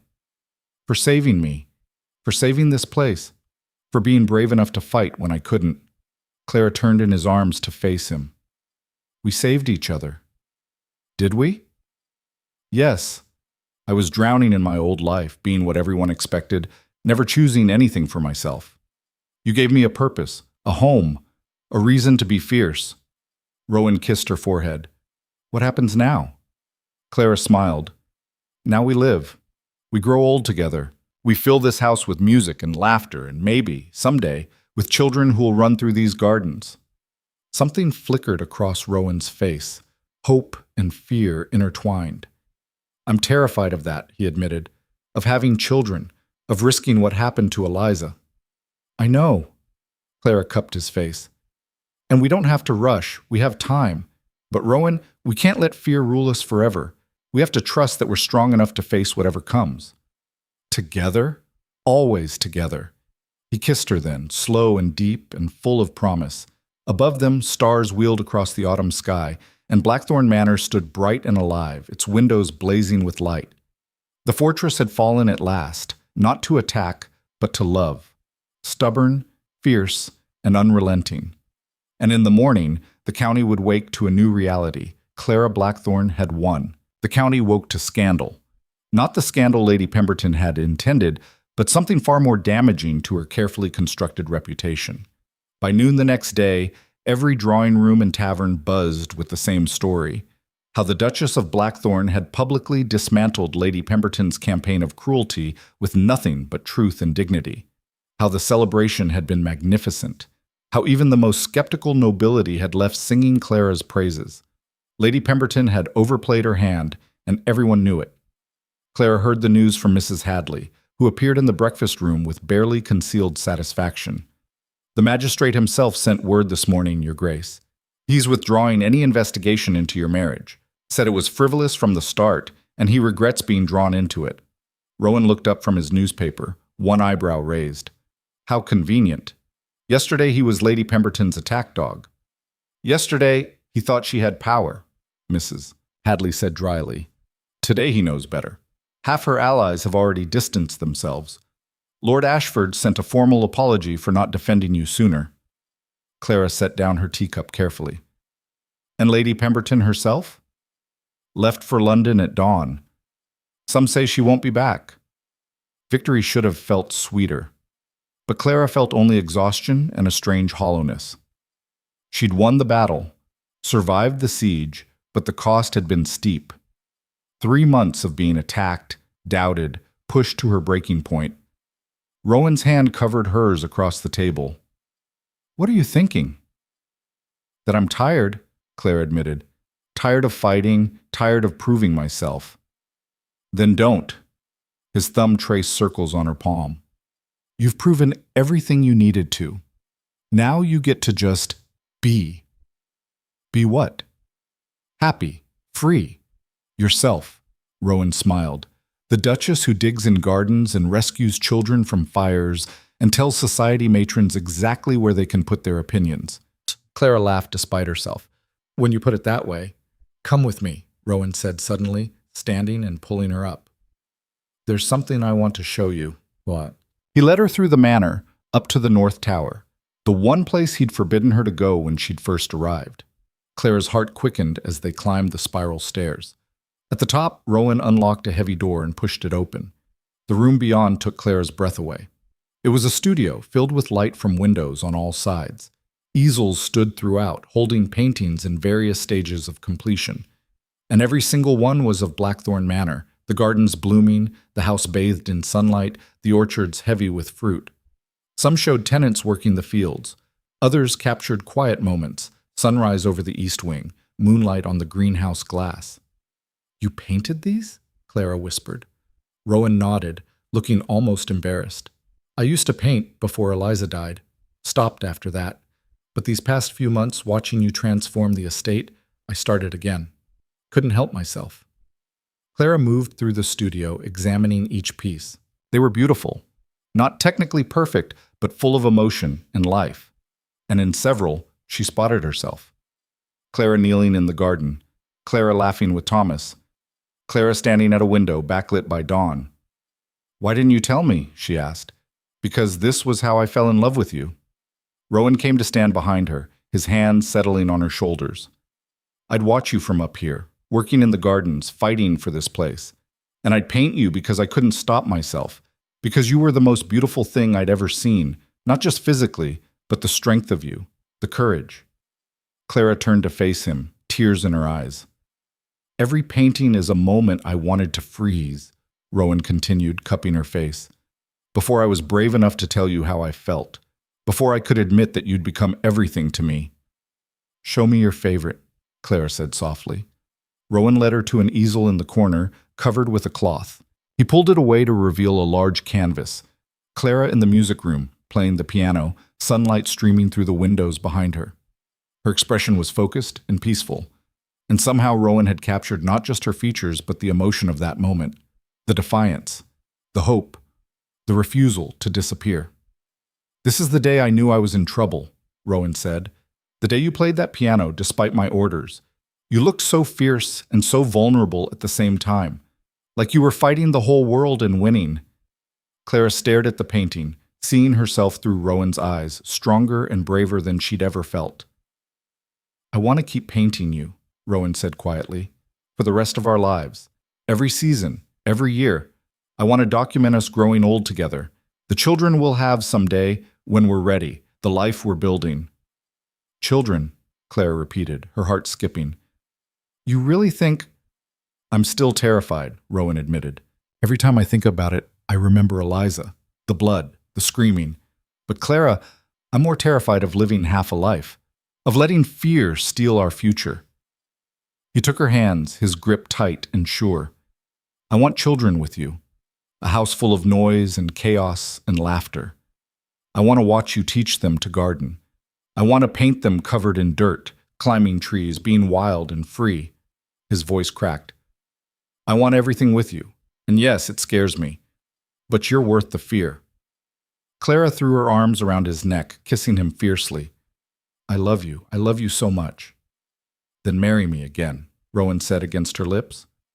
Clara pulled back, confused. We're already married. I know. But the first time was a transaction, cold and hollow and everything a wedding shouldn't be. His eyes burned with intensity. I want to marry you again, Clara, in front of everyone who matters. With vows we write ourselves. A celebration of choosing each other, not being forced together. Joy burst through Clara's chest, so intense it hurt. Yes, yes, 1,000 times, yes. They kissed again, longer this time, until they were both breathless and laughing. Then Rowan pulled her down to sit on the floor of the studio, her back against his chest, his arms wrapped around her. We'll do it in the spring, he said, when the gardens are at their peak. We'll invite everyone, nobility and tenants together. It'll be beautiful. It'll be scandalous, Clara corrected, grinning. A duchess renewing her vows like some common romantic. Good. Let them be scandalized. We're done living for their approval. They sat there for a long time, watching afternoon light shift across the paintings, planning a future neither had dared to imagine 6 months ago. Winter arrived early that year, blanketing Blackthorn Manor in snow. Clara loved it. The way frost turned the gardens into crystal sculptures, the way firelight made the manor feel cozy instead of cavernous. She and Rowan spent long evenings in the library, reading aloud to each other, or in the music room where she'd taught him to play simple melodies on the piano. I'm terrible at this, Rowan complained after mangling a scale. You're learning, Clara corrected, laughing. There's a difference. Eliza was better. The words came out naturally, without the weight they used to carry. Clara smiled. Eliza had years of practice, and I'm sure she'd be laughing at you right now. Rowan considered this, then grinned. She would. She used to mock my singing mercilessly. They could talk about Eliza now without pain, remembering her with warmth instead of grief. Her portrait had been returned to its place of honor in the gallery, and sometimes Clara would stop to look at it, feeling oddly grateful to the woman she'd never met. Thank you for loving him first, Clara would think, for teaching him it was possible. The renewal ceremony plans took shape. Clara worked with Mrs. Hadley and Annie to design everything: flowers from the greenhouse, food from the estate, music performed by local musicians. It would be intimate but perfect, a true celebration instead of a political arrangement. Then, 2 months before the ceremony, Clara's father arrived unannounced. She was in the greenhouse when Mrs. Hadley found her, the housekeeper's face tight with concern. Your father is here, Your Grace. In the drawing room with His Grace. Clara's stomach dropped. She hadn't seen her father since the wedding, hadn't wanted to. He'd sold her like property, and though she'd found happiness despite him, the wound still stung. Did he say what he wants? No, but he brought your brothers. Clara's heart twisted. Her brothers, she'd missed them desperately. She found them in the drawing room, her father looking older and grayer than she remembered, her 2 younger brothers grown taller in 6 months. Rowan stood by the fireplace, his expression carefully neutral. Father, Clara said coolly, this is unexpected. Marcus Whitmore stood, his eyes cataloging her appearance, the expensive gown, the confidence in her bearing, the way Rowan moved subtly closer to her. Clara, you look well. I am well. Awkward silence. Her youngest brother, William, broke first. Clara. He rushed forward and hugged her. We've missed you so much. The house is so quiet without you. Clara hugged him back, blinking away tears. I've missed you too. Her other brother, James, joined them more reservedly, but with equal warmth. Over their heads, Clara met her father's eyes. Why are you here? She asked bluntly. Marcus cleared his throat. I came to apologize. That stopped her cold. I beg your pardon? I came to apologize, her father repeated, looking uncomfortable. For how I handled your marriage, for treating you like a bargaining chip instead of my daughter. Clara stared at him, searching for deception, finding only genuine remorse. What changed your mind? She asked carefully. The newspapers, Marcus admitted. They're full of stories about you, the Duchess who restored Blackthorn Manor, who saved a child from fire, who stood up to Lady Pemberton and won. Clara, you're famous. That's why you're here? Because I'm famous? No. Marcus stepped closer, his voice breaking. I'm here because I realized I threw away the best thing in my life to save my pride and my estate. I traded my daughter for money and convinced myself it was noble, but it wasn't. It was cowardice. He looked at Rowan. Your Grace, I owe you an apology too.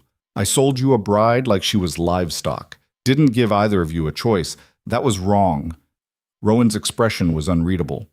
You're right, it was wrong. I can't undo it, Marcus continued, but I wanted Clara to know I'm proud of you, of what you've built here, of the woman you've become, and if you never want to see me again, I'll understand. Clara felt tears burning. Part of her wanted to rage at him, to make him feel the pain and fear she'd experienced, but another part, The part that had learned forgiveness from loving Rowan recognized the courage it took to admit this.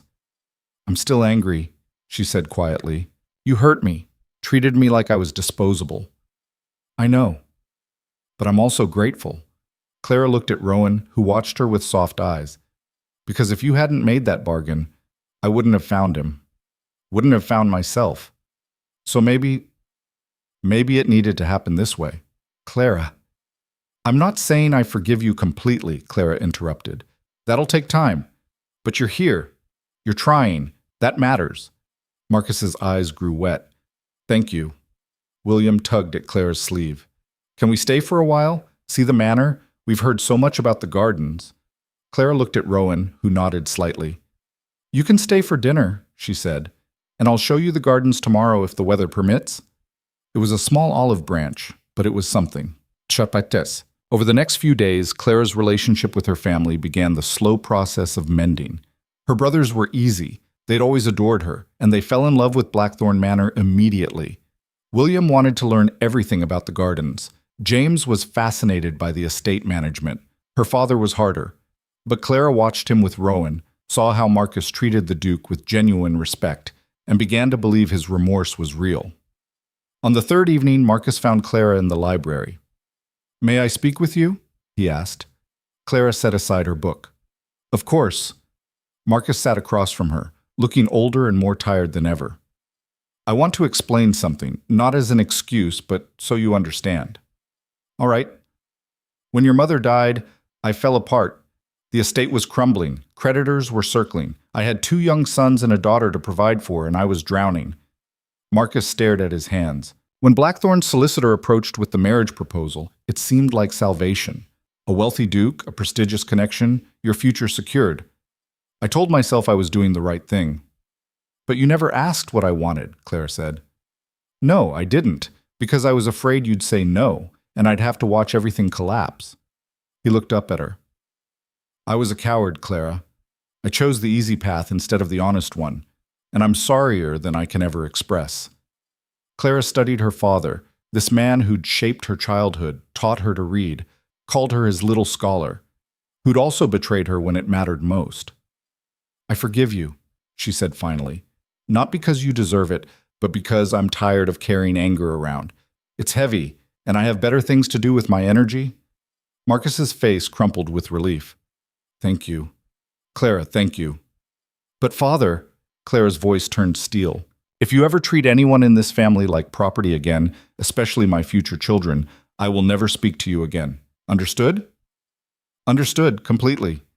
"Good." Clara stood. "Now come. Rowan's teaching William to play chess, and it's hilarious." The winter months passed in a blur of preparation and healing. Clara's family visited regularly, and slowly, painfully, trust began to rebuild. William declared he wanted to study agriculture so he could help manage estates like Blackthorn. James was courting a merchant's daughter and asked Clara's advice constantly. And Marcus, humbled and grateful, became the father he should have been all along. But the greatest change came in Clara herself.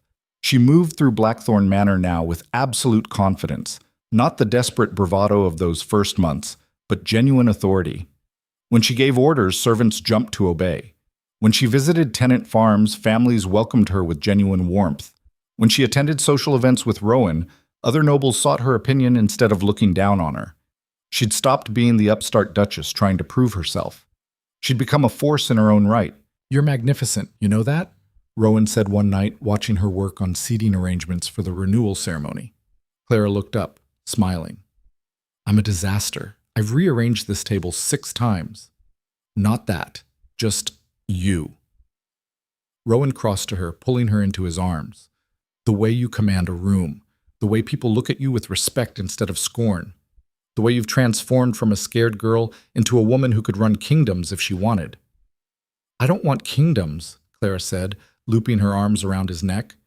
"Just this one estate and the stubborn duke who comes with it." "Lucky stubborn duke," Rowan murmured, kissing her. They made love that night with a tenderness born of deep knowing, no longer 2 strangers negotiating distance, but partners who'd fought their way to this intimacy. Afterward, wrapped in each other, Rowan traced patterns on Clara's shoulder.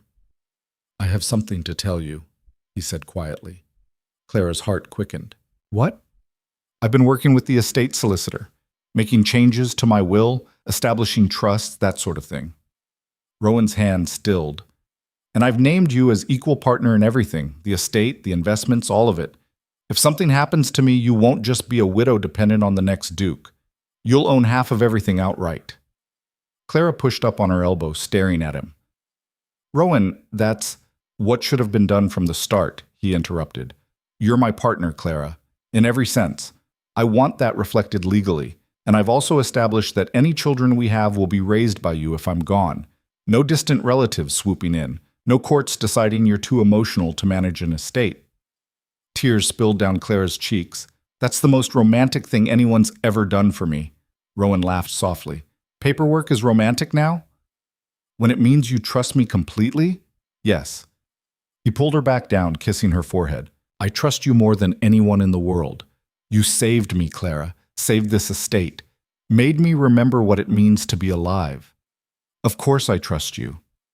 Clara buried her face in his chest, overwhelmed by emotion.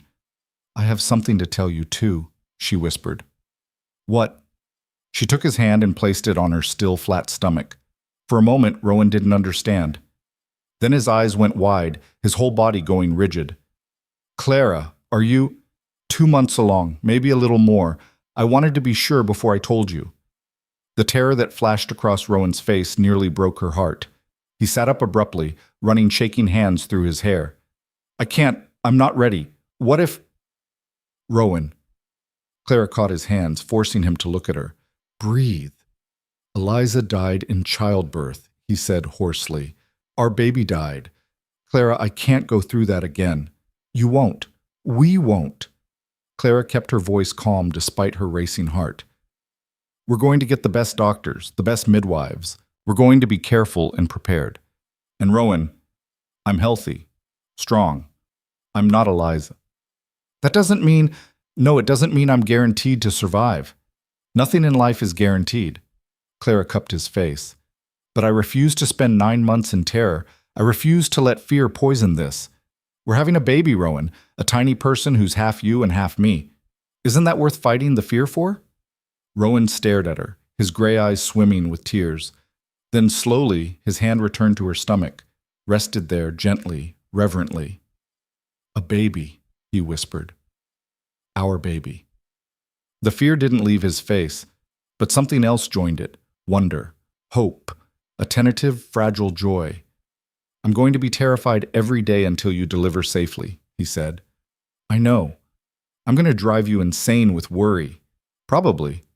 And I'm going to love this child so much it hurts. Clara smiled through her tears.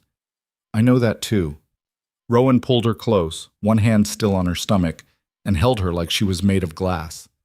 We're having a baby, he repeated, sounding dazed. We're having a family. Yes, we are. They stayed like that for a long time, wrapped around each other, contemplating the terrifying, beautiful future unfolding before them. Spring arrived with an explosion of color. The gardens Clara had planted with such hope bloomed more magnificently than anyone had imagined. Roses climbed the walls, lavender perfumed the air. The orchards were heavy with blossoms that promised abundant fruit. And on a perfect April morning, Clara and Rowan renewed their vows. The ceremony was held in the main garden, with flowers forming a natural cathedral. Every tenant family attended, along with select nobility who'd proven themselves true friends. Clara's family sat in the front row, William grinning ear to ear, Marcus weeping quietly. Clara wore a gown of pale gold that disguised her slight baby bump. Rowan wore formal black, and when Clara walked toward him down the petal-strewn path, his face transformed with such raw love that half the guests started crying. They'd written their own vows. Clara, Rowan began, his voice shaking slightly. 6 months ago, you walked into my fortress, and I tried to keep you out. I was so afraid of feeling anything that I nearly destroyed the best thing that ever happened to me. But you refused to give up. You tore down my walls. You brought life back to this place and to my heart. Today I'm not marrying you because of duty or contract. I'm marrying you because I choose you every day, every moment, for the rest of my life. Clara couldn't stop the tears streaming down her face. "Rowan," she said, her voice wobbling, "I came here terrified and angry, expecting prison. Instead, I found purpose. I found myself. I found a man brave enough to heal, stubborn enough to fight alongside me, and foolish enough to let me into his heart despite all his fears. You're my partner, my love, the father of our child. And today I choose you too, not because I have to, but because I can't imagine choosing anyone else." The minister pronounced them married, again, and Rowan kissed her with such fierce joy that the crowd erupted in cheers. The celebration afterward rivaled the harvest festival. Music and dancing filled the gardens, food-covered tables groaning under the weight. And everywhere Clara looked, she saw happiness. Tenant farmers toasting with nobility, children running wild through the flowers, her brothers arguing good-naturedly with Rowan's cousins. This was what she'd fought for. Not just survival, but this, community, joy, belonging. "Happy?" Rowan asked, pulling her close during a quiet moment. Clara looked around at the blooming gardens, the bright manor, the people laughing and dancing. Then she looked at him, this man who'd been a stranger 6 months ago and was now her entire world. "Happier than I ever imagined possible," she said. "Even with everything we went through to get here. Especially because of it." Clara took his hand and placed it on her stomach. "We fought for this, Rowan. We earned it. That makes it real." Rowan's eyes softened. "I love you, both of you." "We love you too." They danced until sunset painted the sky gold and pink. Then Rowan led Clara to the edge of the gardens where they could see the whole estate spread out before them, fields green with new crops, orchards heavy with blossoms, the manor glowing with candlelight. "Do you remember what you said that first night?" Rowan asked. "When I told you to expect nothing but survival?" Clara smiled. "I said I refused to merely survive, that I was done with that." "You kept your promise." "You didn't just survive, Clara. You conquered. You transformed this place and me and yourself. You're extraordinary." "We're extraordinary," Clara corrected. "Together." "Together," Rowan agreed, kissing her temple. "Always together."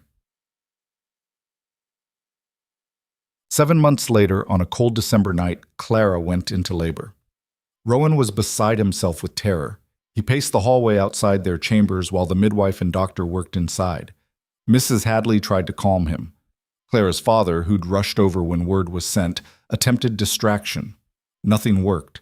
Every sound from the bedroom, Clara's gasps, the midwife's instructions, sent Rowan spiraling further into panic. He was reliving Eliza's death, seeing blood and hearing screams that existed only in memory. Then the bedroom door opened. The midwife stood there smiling.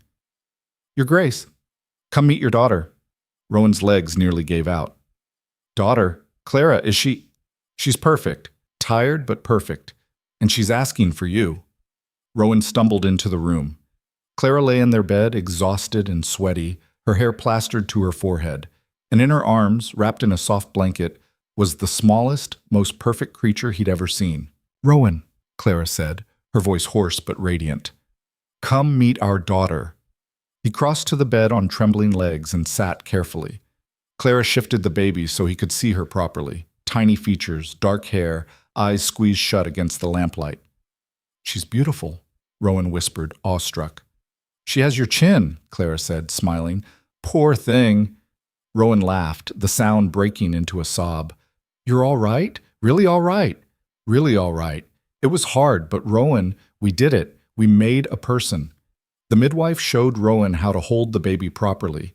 He cradled his daughter against his chest, this tiny life that was half Clara and half him, and felt something fundamental shift in his soul. All the fear, all the grief, all the walls he'd built, they crumbled completely in the face of this overwhelming love. "Hello, little one," he murmured. "I'm your father, and I promise you I'm going to be braver for you than I've been for myself. I'm going to show you how to love without fear, how to fight for what matters, how to be as extraordinary as your mother." The baby made a small sound, her tiny hand curling around his finger. Clara watched them, tears streaming down her face. "What should we name her?" Rowan looked at his wife, this fierce, unstoppable woman who'd saved him from himself, and then at his daughter, the future he'd been too afraid to imagine. Hope, he said. We should name her Hope, because that's what she is, what you both are. My hope after years of darkness. Hope Eliza Blackthorne, Clara added softly, after both the women who taught you to love. Rowan's eyes filled. Perfect. It's perfect. They spent the rest of the night like that, Rowan and Clara taking turns holding their daughter, marveling at her tiny fingers and toes, making ridiculous promises about the life they'd give her. And as dawn broke over Blackthorne Manor, painting the gardens gold, the estate that had been a tomb 6 months ago hummed with new life. 2 years later, Clara stood in those same gardens with Hope toddling beside her, chasing butterflies with squeals of delight. The estate had flourished beyond anyone's expectations. The gardens were famous throughout the region, the tenant farms were prosperous, and Clara had established a school for tenant children, the first of its kind, where girls and boys learned reading, mathematics, and practical skills together. She'd become more than a duchess. She'd become a reformer, quietly changing how estates treated their workers, how nobility engaged with the land. Lady Pemberton had never returned from London. Rumor said she'd lost most of her fortune in bad investments and now lived in greatly reduced circumstances. Clara felt no satisfaction in that, only relief that the battle was over. Rowan appeared on the garden path carrying their second child, a boy they'd named Thomas, after the groundskeeper who'd believed in Clara when no one else had. "They're my favorite people," he said, grinning. Hope ran to him, demanding to be picked up. Rowan somehow managed to hold both children, laughing as they grabbed at his hair and pockets. Clara walked over and kissed him, tasting sunshine and contentment. "Happy anniversary," she said. 2 years since we renewed our vows. Best decision I ever made." "Second best," Clara corrected.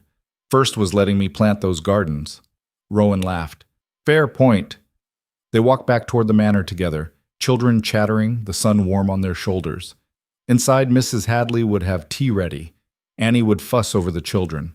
The house would be full of noise and life and love, everything Clara had fought for, everything she'd refused to surrender.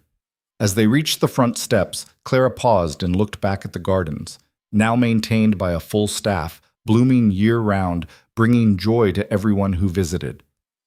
"What are you thinking?" Rowan asked. Clara smiled. "That I was sold into this marriage like property, walked into a fortress expecting prison, and somehow, against all odds, I found freedom. Found myself. Found you. We found each other," Rowan corrected, shifting Thomas to his other hip. "Two broken people who somehow made each other whole." "Not broken," Clara said firmly. "Never broken. Just unfinished. We finished each other." Rowan kissed her again, longer this time, until Hope complained loudly. "Come on," Clara said, laughing. "Let's go home." They walked into Blackthorne Manor together, the fortress that had become a sanctuary, the prison that had transformed into paradise. And as the doors closed behind them, the house rang with laughter and light. Clara Whitmore had been traded into marriage to save her family from ruin. Clara Blackthorne had saved herself, her husband, an entire estate, and in doing so had proven that the greatest power wasn't in bloodlines or titles or wealth. It was in refusing to accept the cage, in fighting for joy even in the harshest cold, in choosing love over fear again and again until the fortress crumbled and only the truth remained. She was no longer the girl who'd arrived in a storm, terrified and alone. She was a woman who'd conquered her fate, built her own legacy, and transformed a house of grief into a home overflowing with life. And she was just getting started.